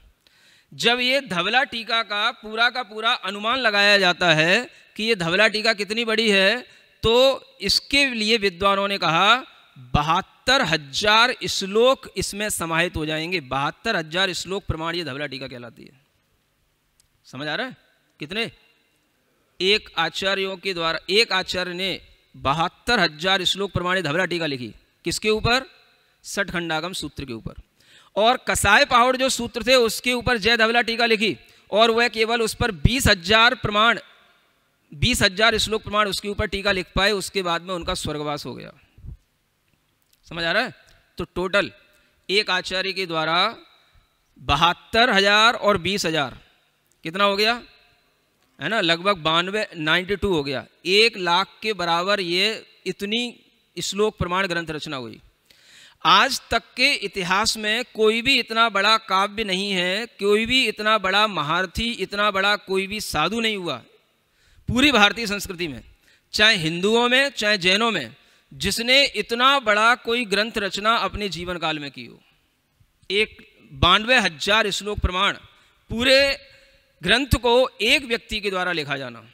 सुना जाता है कि हिंदुओं में महाभारत लिखी गई है, वो 1 लाख श्लोक प्रमाण है, लेकिन उसको भी लिखने वाला एक व्यक्ति नहीं है, कई व्यक्तियों ने उसको लिखा है, तब जाकर के वो लिखी गई है। समझ आ रहा है? इस दृष्टि से आप देखोगे तो वीरसेन आचार्य अपने आप में एक बहुत बड़े आचार्य हुए। उन्हीं के शिष्य हुए आचार्य जिनसेन महाराज, जिन्होंने आदि पुराण इत्यादि ग्रंथों की रचना की, और बाकी की जो कसाय पाहुड़ की जय धवला टीका थी, उस टीका की पूर्ति भी उन्हीं आचार्य ने की। तो उन आचार्य ने अपने गुरु आचार्य वीरसेन महाराज को बड़े अच्छे शब्दों में स्मरण किया है आदि पुराण में। आचार्य वीरसेन की लेखनी धवला टीका को पढ़ करके विद्वान उन्हें कलिकाल सर्वज्ञ के नाम से कहते हैं। क्या समझ आ रहा है? सर्वज्ञ की भाषा को समझना, सर्वज्ञ की भाषा पर लेखनी चलाना, अनंत का जो गणित होता है, जितनी भी अनंत में जो लॉगरिथम होती है, वो सारी की सारी गणना उस धवला टीका में हमें उपलब्ध होती है। और वह सब कुछ उन्होंने जब किया तो वह एक बहुत बड़े आचार्य के रूप में आचार्य जिनसेन महाराज ने तो उन्हें वर्तमान में श्रुत केवली और प्रज्ञा श्रवण की उपाधि दी। क्यों दी? क्योंकि उनके वचनों के आगे कोई भी और व्यक्ति के वचन समर्थ नहीं हो सकते, और इस कारण से वह इतने ज़्यादा पूजित हुए। आज हमें ये ध्यान रखना है कि हमारे पास में जो बीच के आचार्यों की टीकाएं थी वो तो सब लुप्त हो ही गई, लेकिन आज हमारे पास में धवला की 16 किताबें, जय धवला की 16 किताबें और महाबंद की 7 किताबें, ये पुस्तकें, समझ आ रहा है, ये पूरा का पूरा आज हमारे पास में उपलब्ध है। और इसको भी यदि आज हम पढ़ पाते हैं तो ये भी हमारे बहुत बड़े ज्ञानावरण कर्म के क्षयोपशम के फल से ही उपलब्ध हो सकता है। समझ आ रहा है? ये तो आपके लिए बताया गया जो हमारी श्रुत परंपरा है उसका महत्व। समझ आ रहा है? प्राकृत भाषा का महत्व भी इसीलिए है क्योंकि ये सारे के सारे ग्रंथों की रचना प्राकृत भाषा में हुई है, इसलिए प्राकृत का महत्व है। और अगर हम इस प्राकृत के विशेष महत्व को जानना चाहते हैं तो आज का यह दिवस भी हम प्राकृत दिवस के रूप में मनाते हैं, क्योंकि हर भाषा का अपना अपना एक दिवस है। हमारे लिए प्राकृत भाषा में इतनी बड़ी बड़ी जो उपलब्धियां हुई हैं और रचनाएं हुई हैं, उसके लिए अगर हमें कोई एक दिवस मिलता है तो ये प्राकृत दिवस के नाम से हम इसको मनाते हैं। और यह प्राकृत दिवस आप लोगों के लिए इसलिए भी सराहनीय है कि आपको प्राकृत भाषा को भी सीख करके आप इस जिनवाणी के उद्धार में आगे बढ़ सकते हैं। कई बार लोग प्रश्न पूछते हैं, महाराज प्राकृत पढ़ने से हमको क्या रोजगार मिल जाएगा? सुन रहे हो? प्राकृत पढ़ने से रोजगार भी मिल जाएगा, और प्राकृत पढ़ने से सबसे बड़ी विशेषता ये होगी कि आपकी आत्मा में ज्ञान का वह संस्कार पड़ जाएगा जिसके माध्यम से आपको यह श्रुत का ज्ञान इस जन्म में ना सही तो अगले जन्म में जरूर मिल जाएगा। समझ आ रहा है? इसलिए हर व्यक्ति को प्राकृत पढ़ना चाहिए। प्राकृत की आज बहुत महती आवश्यकता है।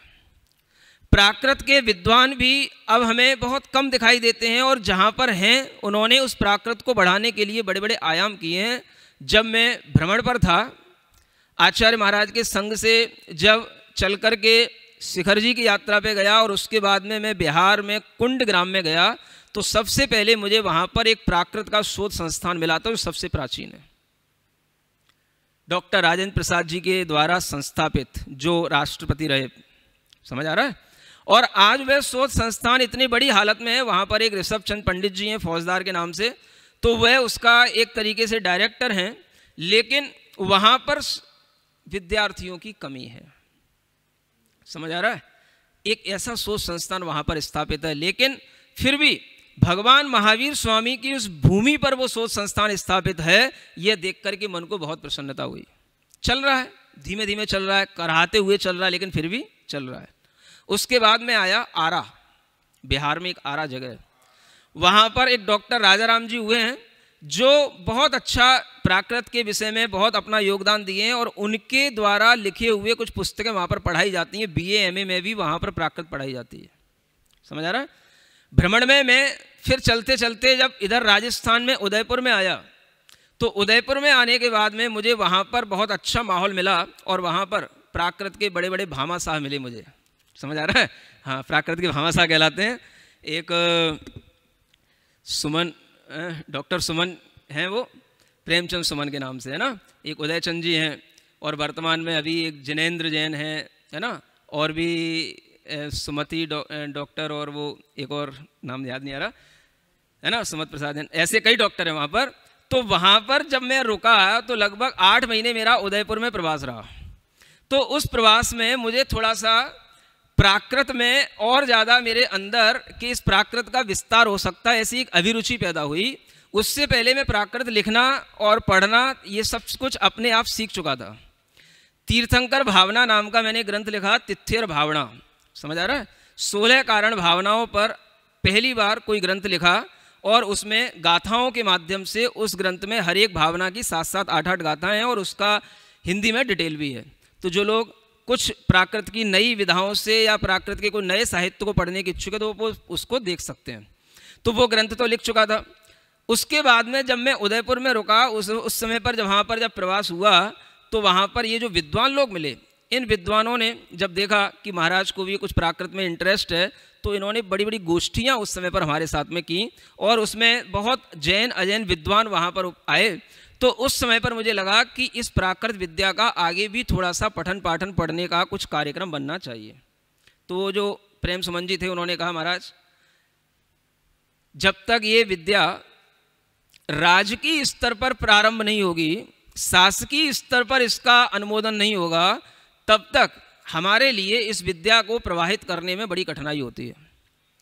तो हमने कहा कि वहाँ तक पहुँचने में भी क्या कठिनाई है? तो कहने लगे कि महाराज इसके पाठक नहीं मिलते हैं, पढ़ने वाले लोग नहीं मिलते हैं।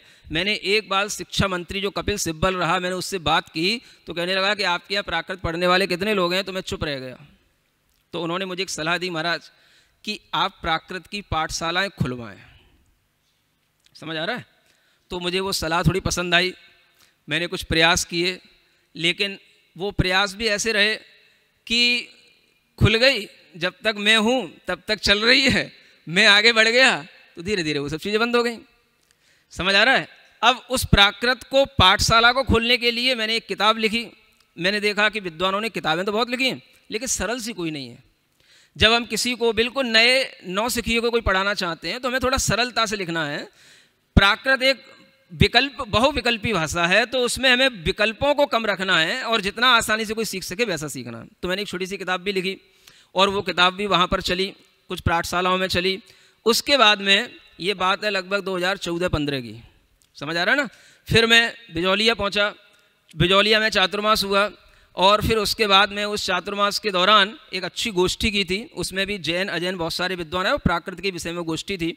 फिर उस विषय में गोष्ठी करने के बावजूद भी वहाँ पर ये निष्कर्ष निकला कि अगर हम प्राकृत को आगे बढ़ाना चाहते हैं तो हमें कुछ छोटी छोटी ऐसी अच्छी पुस्तकें बनानी चाहिए जिससे पढ़ने वाले लोगों को अच्छा इंटरेस्ट पैदा हो। तो फिर मैंने वहाँ पर ये विचार किया कि ऐसा कुछ करना चाहिए। वहाँ से चातुर्मास होने के बाद निकल आया और उसके बाद में फिर आते आते मैं हरियाणा रेवाड़ी आ गया। समझ आ रहा है? तो वो जो भाव था वो भाव फिर 4 पुस्तकें वहाँ पर हमने हरियाणा रेवाड़ी में उस समय निर्मित की, ये सिक्खा के नाम से। समझ आ रहा है? बहुत छोटी छोटी सी किताबें हैं इस टाइप की, है ना? ये प्राकृत शिक्षा के ये 4 भाग हैं इसमें, और इन 4 भागों में व्याकरण, छोटे छोटे से कथानक, छोटी छोटी सी स्तुतियाँ, कुछ स्वयं लिखी हुई, कुछ पूर्वाचार्यों की, इस तरीके से ये रचना हुई। और उसके बाद में अब स्थिति ये है कि वो जो पाठशाला पहले हम चलाते थे ऑन रोड का मतलब हम बिहार कर रहे हैं, रोड पे कोई गांव मिल गया, कहीं कोई शहर मिल गया तो उसमें कह करके चलवा दी, वो चल गई। समझ आ रहा है? वो ऑन रोड ज़्यादा नहीं चली। रेवाड़ी में कुछ ऐसे लोग मिले जिसके माध्यम से फिर ये पाठशाला ऑनलाइन बहुत अच्छी चलने लगी। समझ आ रहा है? एक वहाँ पर अजय शास्त्री हैं और एक लेडीज है, वो लेडी नेहा जैन प्राकृत करके। तो इन दोनों लोगों ने उसको बहुत अच्छे ढंग से संभाला और लगभग 4-5 हज़ार लोगों को वह व्हाट्सएप के जरिए ये प्राकृत पढ़ा चुके। फिर उसके बाद में उसको पढ़ाने के लिए उन्होंने और भी अनेक द्रव्य संग्रह आदि ग्रंथ भी लिए हैं। तो लगभग 7-8 हज़ार लोग अभी भी उससे पढ़े रहे हैं, तो वो भी एक तरीके से प्राकृत पढ़ रहे हैं। उसके साथ साथ ये ऑनलाइन शिक्षा शुरू हो गई। उसके बीच में कई और भी अनेक विद्वानों ने ऑनलाइन शिक्षा के कार्यक्रम को आगे बढ़ाया, जिसमें एक पुलक गोयल का नाम मुझे पता पड़ा, एक और कोई भी शास्त्री जी हैं उन्होंने भी आगे बढ़ाया। तो ये सब लोग भी अब इस कार्यक्रम में आगे बढ़े। तो लगभग हम कह सकते हैं कि कम से कम 20,000 लोग आज भी जो है 10-20 हज़ार लोग आज भी जो है प्राकृत पढ़ने वाले हैं। समझ आ रहा है? और इसी बीच में जो अनेक विद्वान हैं उनमें एक सौगानी जी हैं जयपुर के, उनका भी एक बहुत बड़ा इसमें योगदान है। जब भी उन्हें पता पड़ा कि महाराज इस तरीके के कार्य में आगे आते हैं और बहुत उनके हृदय में बड़ी प्रसन्नता होती और वो प्रसन्नता भी हमारे पास तक पहुंचती थी, तो उनका ये कहना था महाराज इसके विद्यार्थी तैयार किए जाएं। समझ आ रहा है? तो अब विद्यार्थी भी तैयार होने लगे हैं, घर घर में ये ऑनलाइन पाठशाला चलने लगी है। अब वर्तमान में हमारा एक विचार ये है कि इस प्राकृत को आगे बढ़ाने के लिए हमें इसको राजकीय और शासकीय स्तर पर इसे आगे बढ़ाने की कोशिश करनी चाहिए। तो एक विचार ये आया था, नहीं वो टेबल थी ना उसमें कागज रखे थे, तो उसके लिए मैंने एक कार्यक्रम सोचा है कि एक पत्र जो है आवेदन के रूप में सरकारों को भेजा जाए और उसमें उस आवेदन में सरकारों के लिए ये प्रस्तुत किया जाए कि आप जिस तरीके से संस्कृत भाषा को 8वीं कक्षा तक कंपल्सर बना करके रखते हैं, ऐसे ही 8वीं कक्षा तक संस्कृत के साथ में प्राकृत भी एक वैकल्पिक भाषा के रूप में होनी चाहिए। समझ आ रहा है? ये होना चाहिए। अगर ये होगा तो क्या होगा कि बच्चों को अगर हम कहीं पर भी पढ़ने के लिए कहेंगे तो वहाँ का स्टाफ भी पढ़ाने के लिए इसलिए तैयार होगा कि वैकल्पिक रूप में है, संस्कृत भी पढ़ाई जाए तो उसके साथ प्राकृत भी पढ़ाई जाए। एक भाषाओं की अनुसूची बनी हुई है, ये हमें केंद्र सरकार के पास भेजना चाहिए और इस प्रकार के 2 पत्र हमारे पास में निर्मित हैं, है ना। इनकी सूची, इनकी जानकारी जो लोग प्राप्त करना चाहें उन्हें अलग से मिल जाएगी। उसकी ये भाषा लिखी गई है भारतीय सेवा में शिक्षा मंत्री, है ना, एक उत्तर प्रदेश सरकार के लिए है और एक प्रधानमंत्री महोदय के लिए है ना। तो ये पत्र बने हैं। इसका मुख्य रूप से तो ये एक प्रारूप है, भारतीय भारोपीय परिवार भाषाओं में प्राकृत भाषा का एक महत्वपूर्ण स्थान है। उत्तर प्रदेश की जन बोलियों का प्राकृत भाषा से विशिष्ट घनिष्ठ संबंध है। भारतीय संस्कृति के महत्वपूर्ण पहलू प्राकृत भाषा में निबद्ध हैं।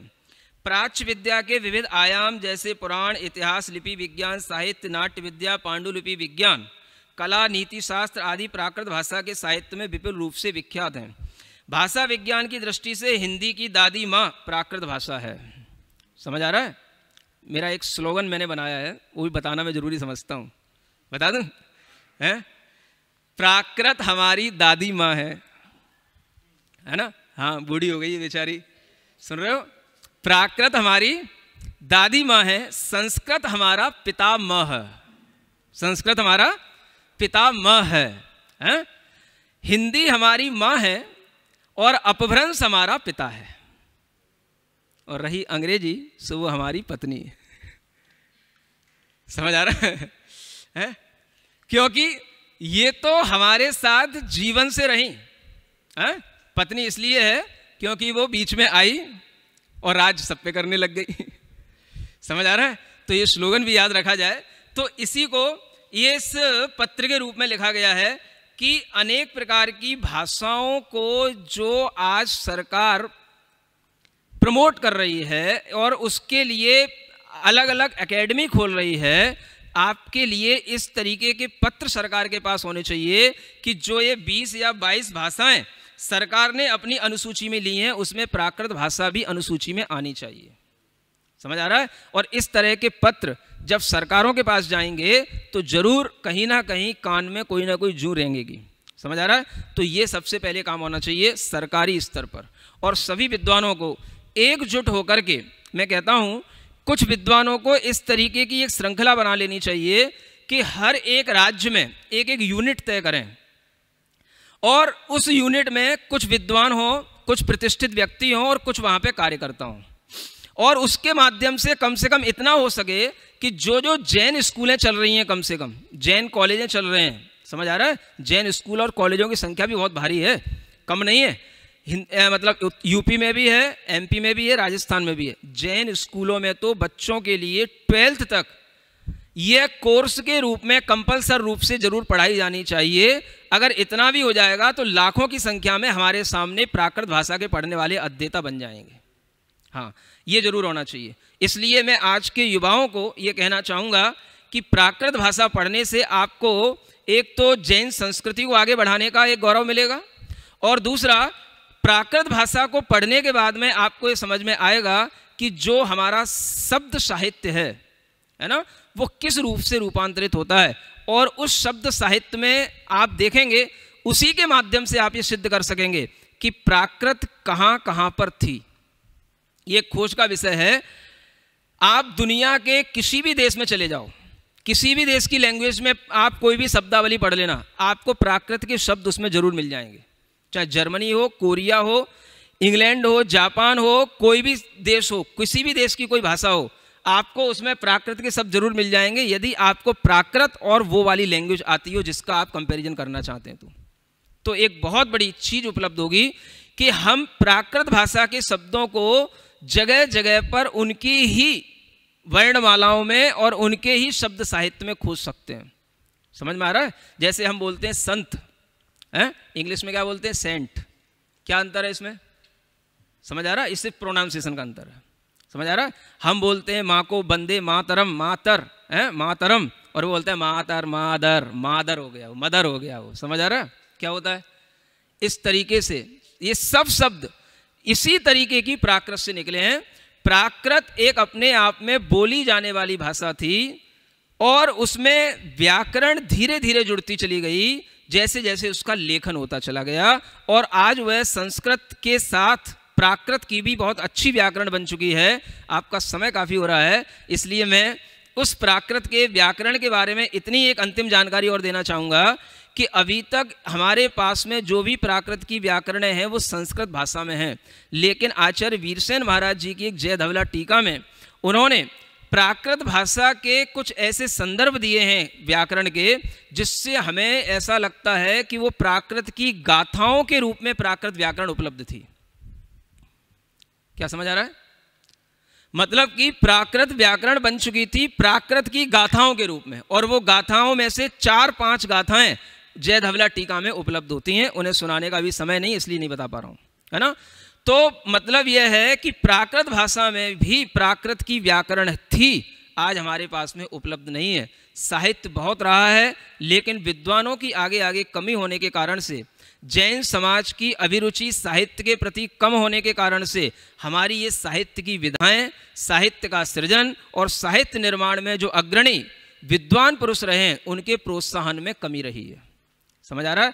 इसलिए जैन समाज के लिए आज के दिन ये सोचने को मजबूर होना चाहिए कि जिस तरह से हम पंच कल्याणक प्रतिष्ठाओं में अनाप शनाप पैसा खर्च करते हैं, उसी तरीके से हमें जैन साहित्य के प्रवाह में भी पैसा और धन खर्च करने के लिए आगे आना चाहिए। और उसके लिए चाहे हमें विद्वानों का प्रोत्साहन करना पड़े, चाहे हमें बच्चों को फ्री में पढ़ाना पड़े, चाहे हमें उन्हें रोजगार देकर के पढ़ाना पड़े, हमें उनको पढ़ा करके ही अपने धन संपदा को आगे बढ़ाना चाहिए। ऐसी पहले अनेक विद्वासी महिलाएं हुई हैं महाराष्ट्र कर्नाटक में, जिन्होंने विद्वान तैयार किए हैं। समझ आ रहा है? कवि पोप रन्न के जो नाम आपने सुने कभी कर्नाटक में, तो ये महिलाओं के द्वारा तैयार किए हुए विद्वान थे जिन्होंने जैन साहित्य को आगे बढ़ाया। तो आज जैन समाज और अन्य भी समाज अगर इस तरीके की भाषाओं के माध्यम से साहित्य को आगे बढ़ाने में आगे आएगा तो ये एक बहुत महत्वपूर्ण वरदान सिद्ध होगा, और यही आज के लिए आप लोगों के लिए एक आशीर्वाद भी है। और यही मैं भावना भी करता हूँ कि इस तरह से प्राकृत श्रुत पंचमी की जो उपयोगिता है वो निरंतर बनी रहे, और इस तरह के जो आयोजन करने वाले जो लोग हैं और अधिक संख्या में आगे आएँ। जैसे ये फूलचंद प्रेमी जी का परिवार है, अरिहंत और ये अनेकांत डॉक्टर हैं, ये लोगों ने जिस तरीके से इस प्राकृत और जैन साहित्य को आगे बढ़ाने में अपना योगदान दिया है, वैसे सभी विद्वान लोग अपना योगदान आगे बढ़ाएं। इन्हीं मंगल भावनाओं के साथ जयऊ सूय देवदा, जयऊ सूय देवदा। अंत में जिनवाणी भक्ति भी जो एक प्राकृत में लिखी हुई है वो मैं आप तक प्रेषित कर रहा हूँ। पढ़ दो।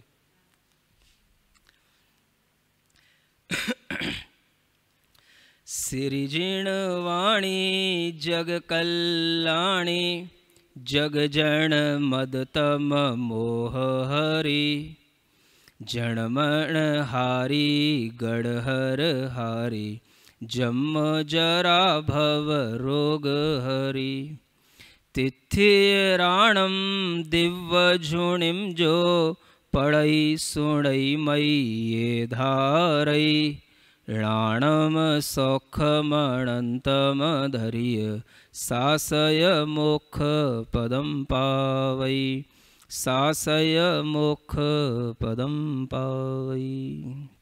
द्वादशांग जिनवाणी माता की। पूज्य मुनिश्री के चरणों में त्रिबार नमोस्तु नमोस्तु नमोस्तु। श्रुत पंचमी, प्राकृत दिवस और हमारे कर्तव्य, इस विषयक आपके बहुमूल्य चिंतन और उद्बोधन ने हम सभी को कृतार्थ किया है और प्रेरणा दी है।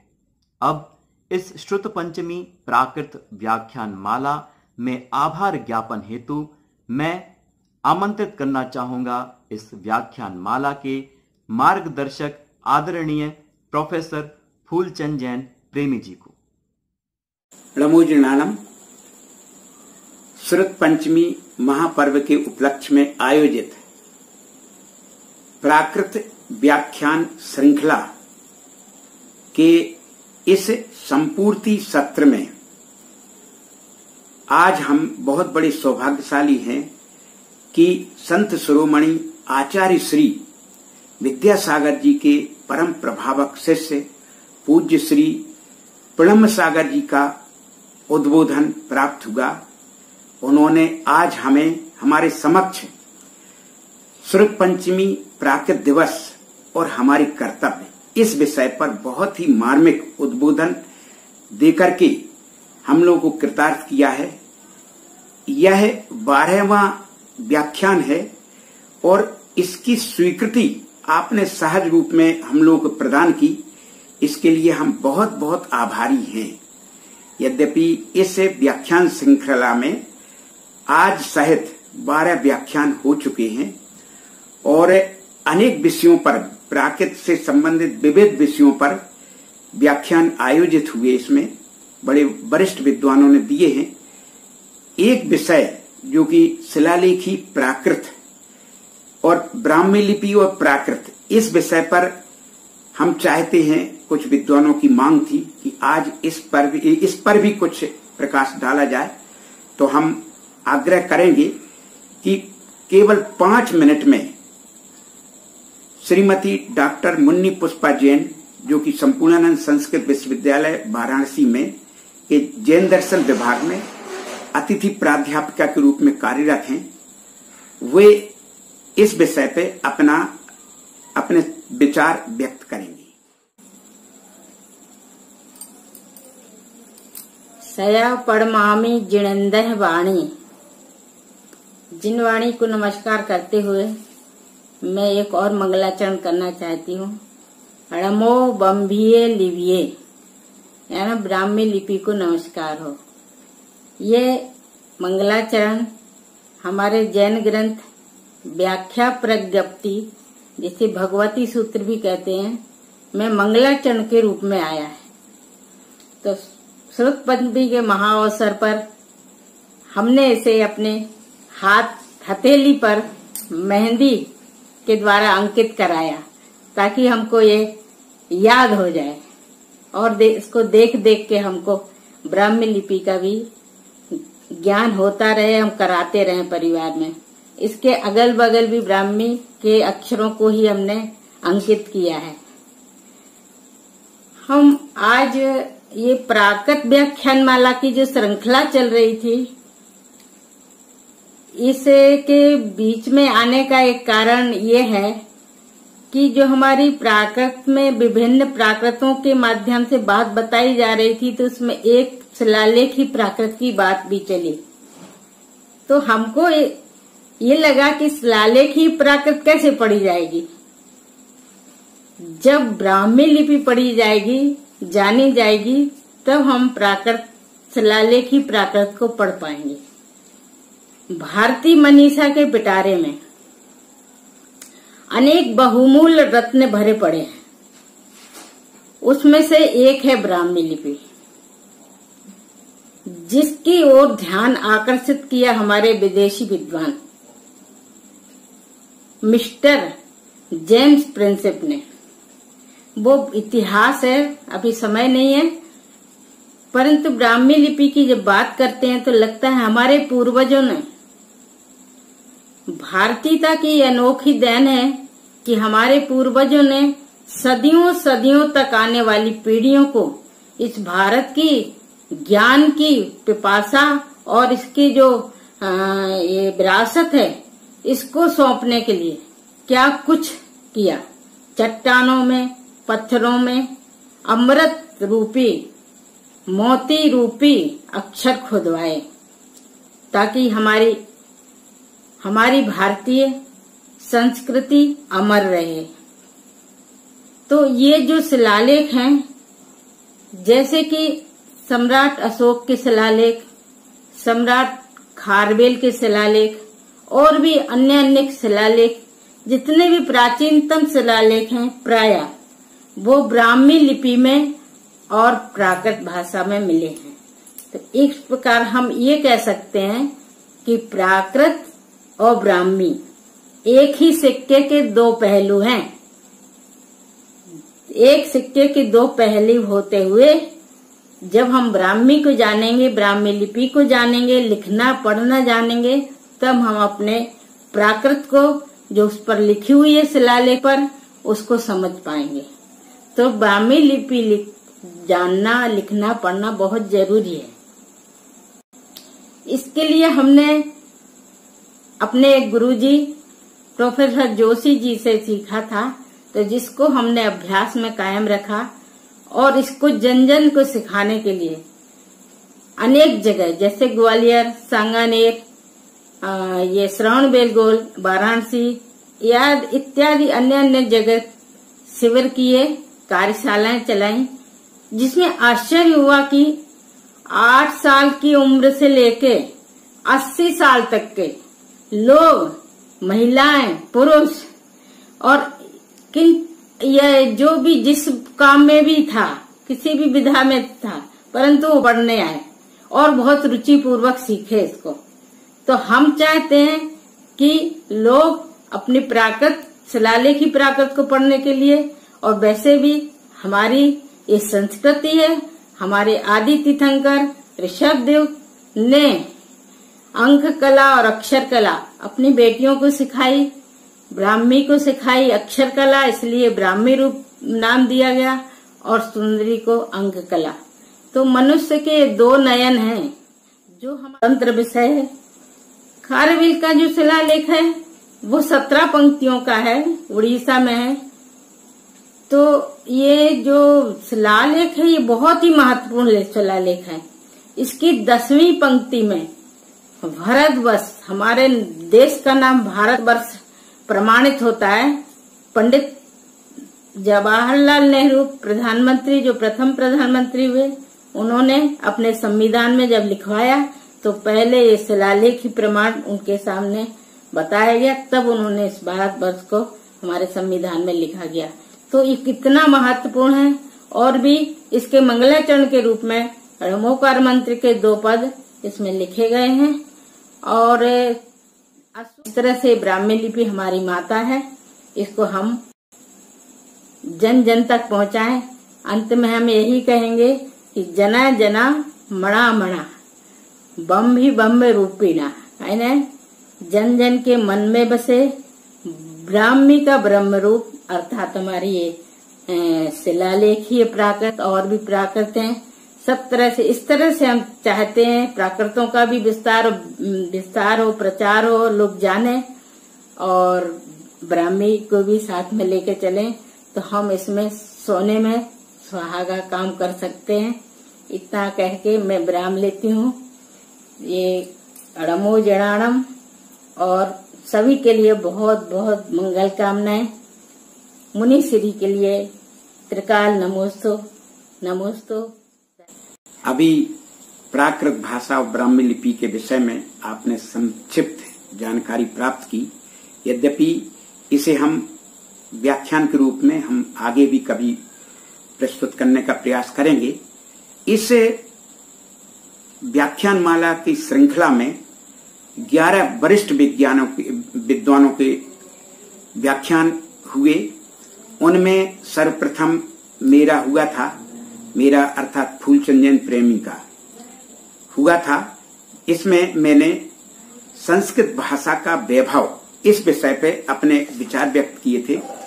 इसके बाद दूसरे व्याख्यान के रूप में प्रोफेसर प्रेम सुमन जैन ने, जो कि उदयपुर में रहते हैं, उन्होंने प्राकृत कथा साहित्य का वैशिष्ट्य इस विषय पर व्याख्यान दिया।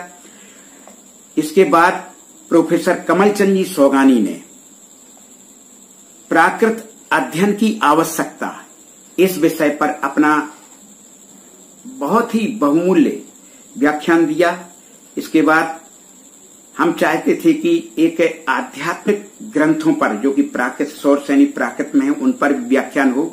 तो हम लोगों ने अनुरोध किया डॉक्टर हुकमचंद जी भारल जयपुर वालों से कि वो भी एक आचार्य कुंद के पंच परमागमों पर व्याख्यान दें। तो उन्होंने इन पंच परमागमों का के आध्यात्म और दर्शन विषय पर बहुत अच्छा व्याख्यान प्रस्तुत किया, बहुत ही प्रभावशाली ढंग से।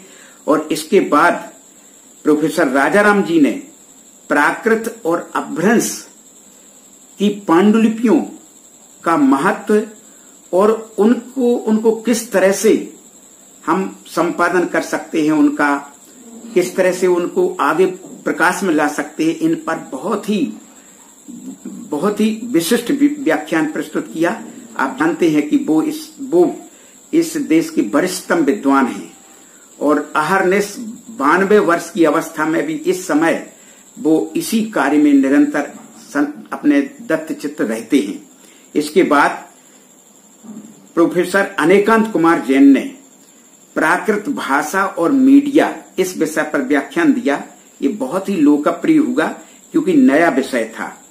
इसके बाद प्रोफेसर जितेंद्र बी शाह जो कि अहमदाबाद में एलडी इंस्टीट्यूट के डायरेक्टर हैं, उन्होंने अर्धमागधी प्राकृत साहित्य के वैशिष्ट पर अपना महत्वपूर्ण व्याख्यान दिया।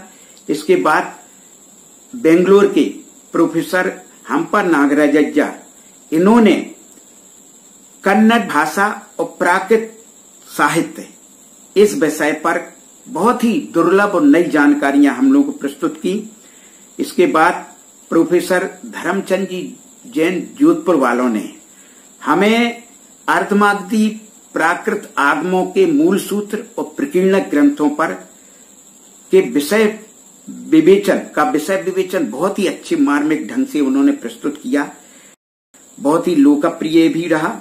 और इसके बाद डॉक्टर रमेश चंद्र जी जैन ने अपभ्रंश भाषा और इसके साहित्य का वैभव इस विषय पर बहुत महत्वपूर्ण व्याख्यान दिया।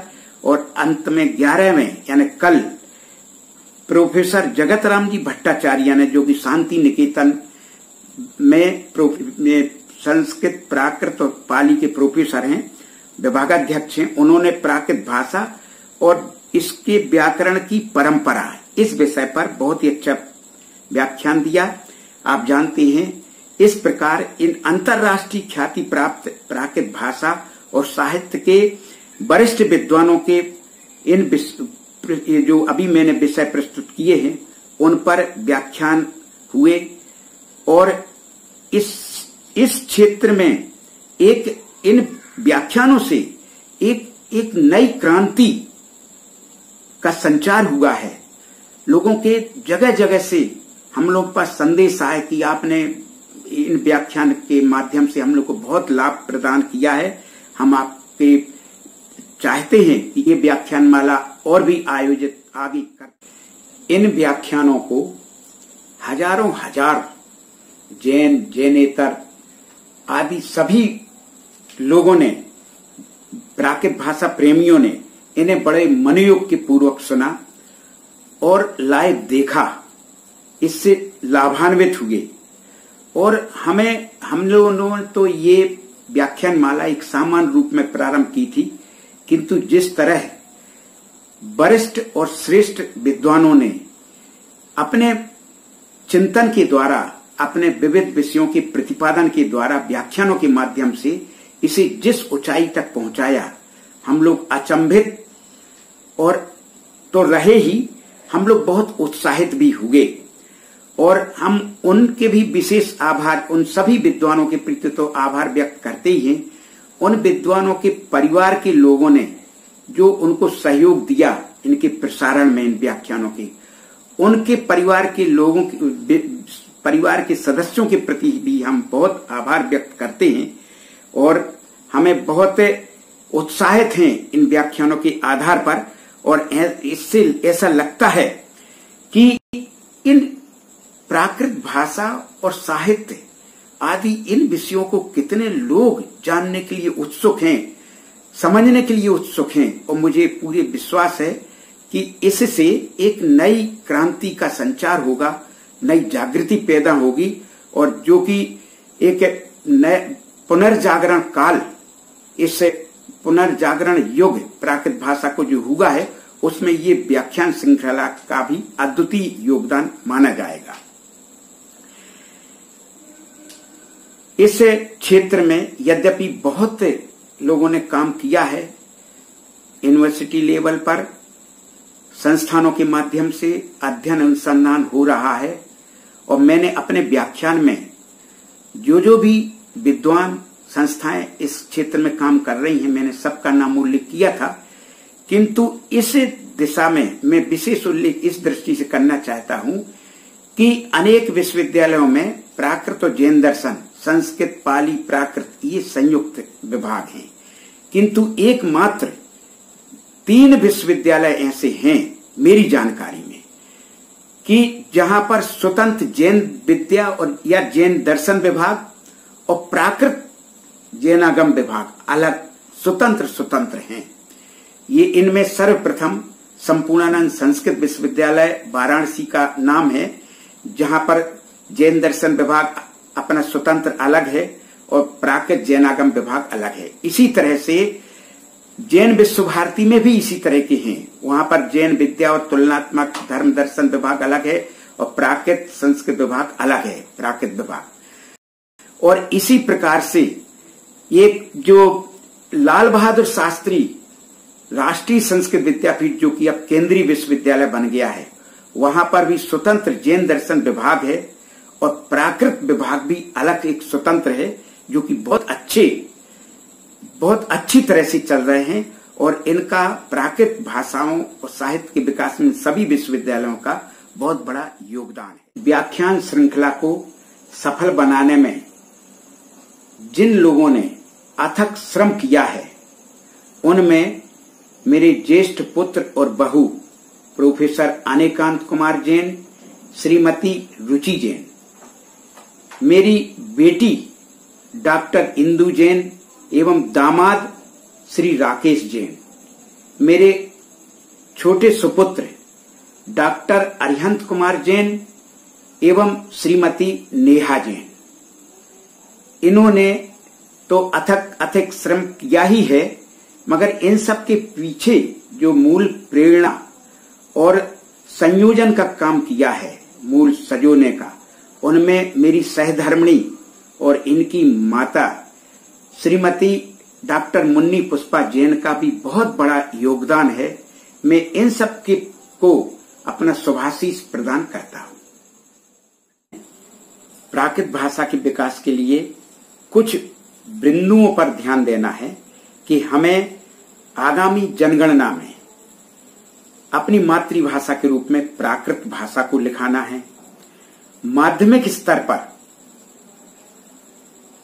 प्राकृत भाषा को पाठ्यक्रम में लागू कराने के लिए प्रयास करना है।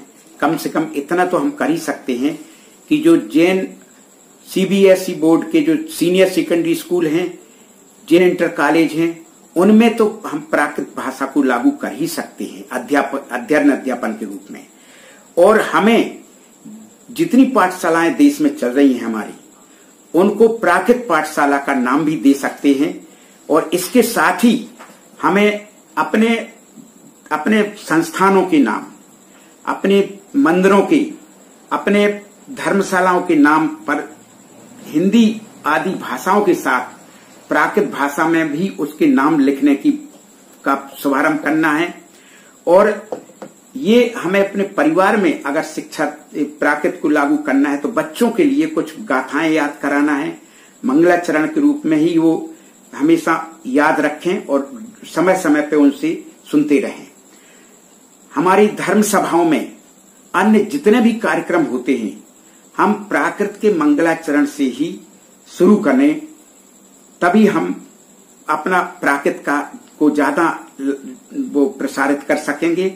और इसके साथ ही हम जगह जगह मंदिरों में, धर्मशालाओं में, दीवालों पर, बैनर पर प्राकृत की नीतिपूर्ण गाथाएं अर्थ सहित लिखाएं, जिससे कि लोग पढ़ते सुनते रहेंगे तो निश्चित रूप से उन्हें याद होगी और धीरे धीरे और भी अन्य प्रयास हो सकते हैं जिनसे हम प्राकृत भाषा को विकसित कर सकते हैं, प्रसारित कर सकते हैं और बहुजन भाषा बना सकते हैं। इस प्रकार ये व्याख्यानमाला, चूंकि हम लोगों का संकल्प था कि श्रुत पंचमी पर ही इसको पूर्ण करना है, तो संपूर्ति पूज्य मुनिश्री के व्याख्यान से हुई। ये हम सबका पुनः पुनः बहुत बड़ा भाग्य है। और आगे भी जैसा कि लोगों के पाठकों की, श्रोताओं की, विद्वानों के सुझाव आ रहे हैं कि इस व्याख्यानमाला को आगे भी चालू रखा जाए, तो हम समय समय पर इनको विशिष्ट विद्वानों के व्याख्यान आपके सामने प्रस्तुत करते रहेंगे। आप सभी के सहयोग से ये व्याख्यानमाला सफल हुई। हम आप सभी के प्रति, जिन जिन का इनको लाइव देखने वालों के प्रति, श्रोताओं के प्रति, इसमें सहयोग देने वालों के प्रति, इस पर सुझाव देने सबके प्रति हम अपना आभार व्यक्त करते हैं और सभी के पुनः पुनः धन्यवाद पूज्य मुनिश्री के को पुनः नमोस्तु करते हुए जय दुसुद देवता, जय दुसुद देवता।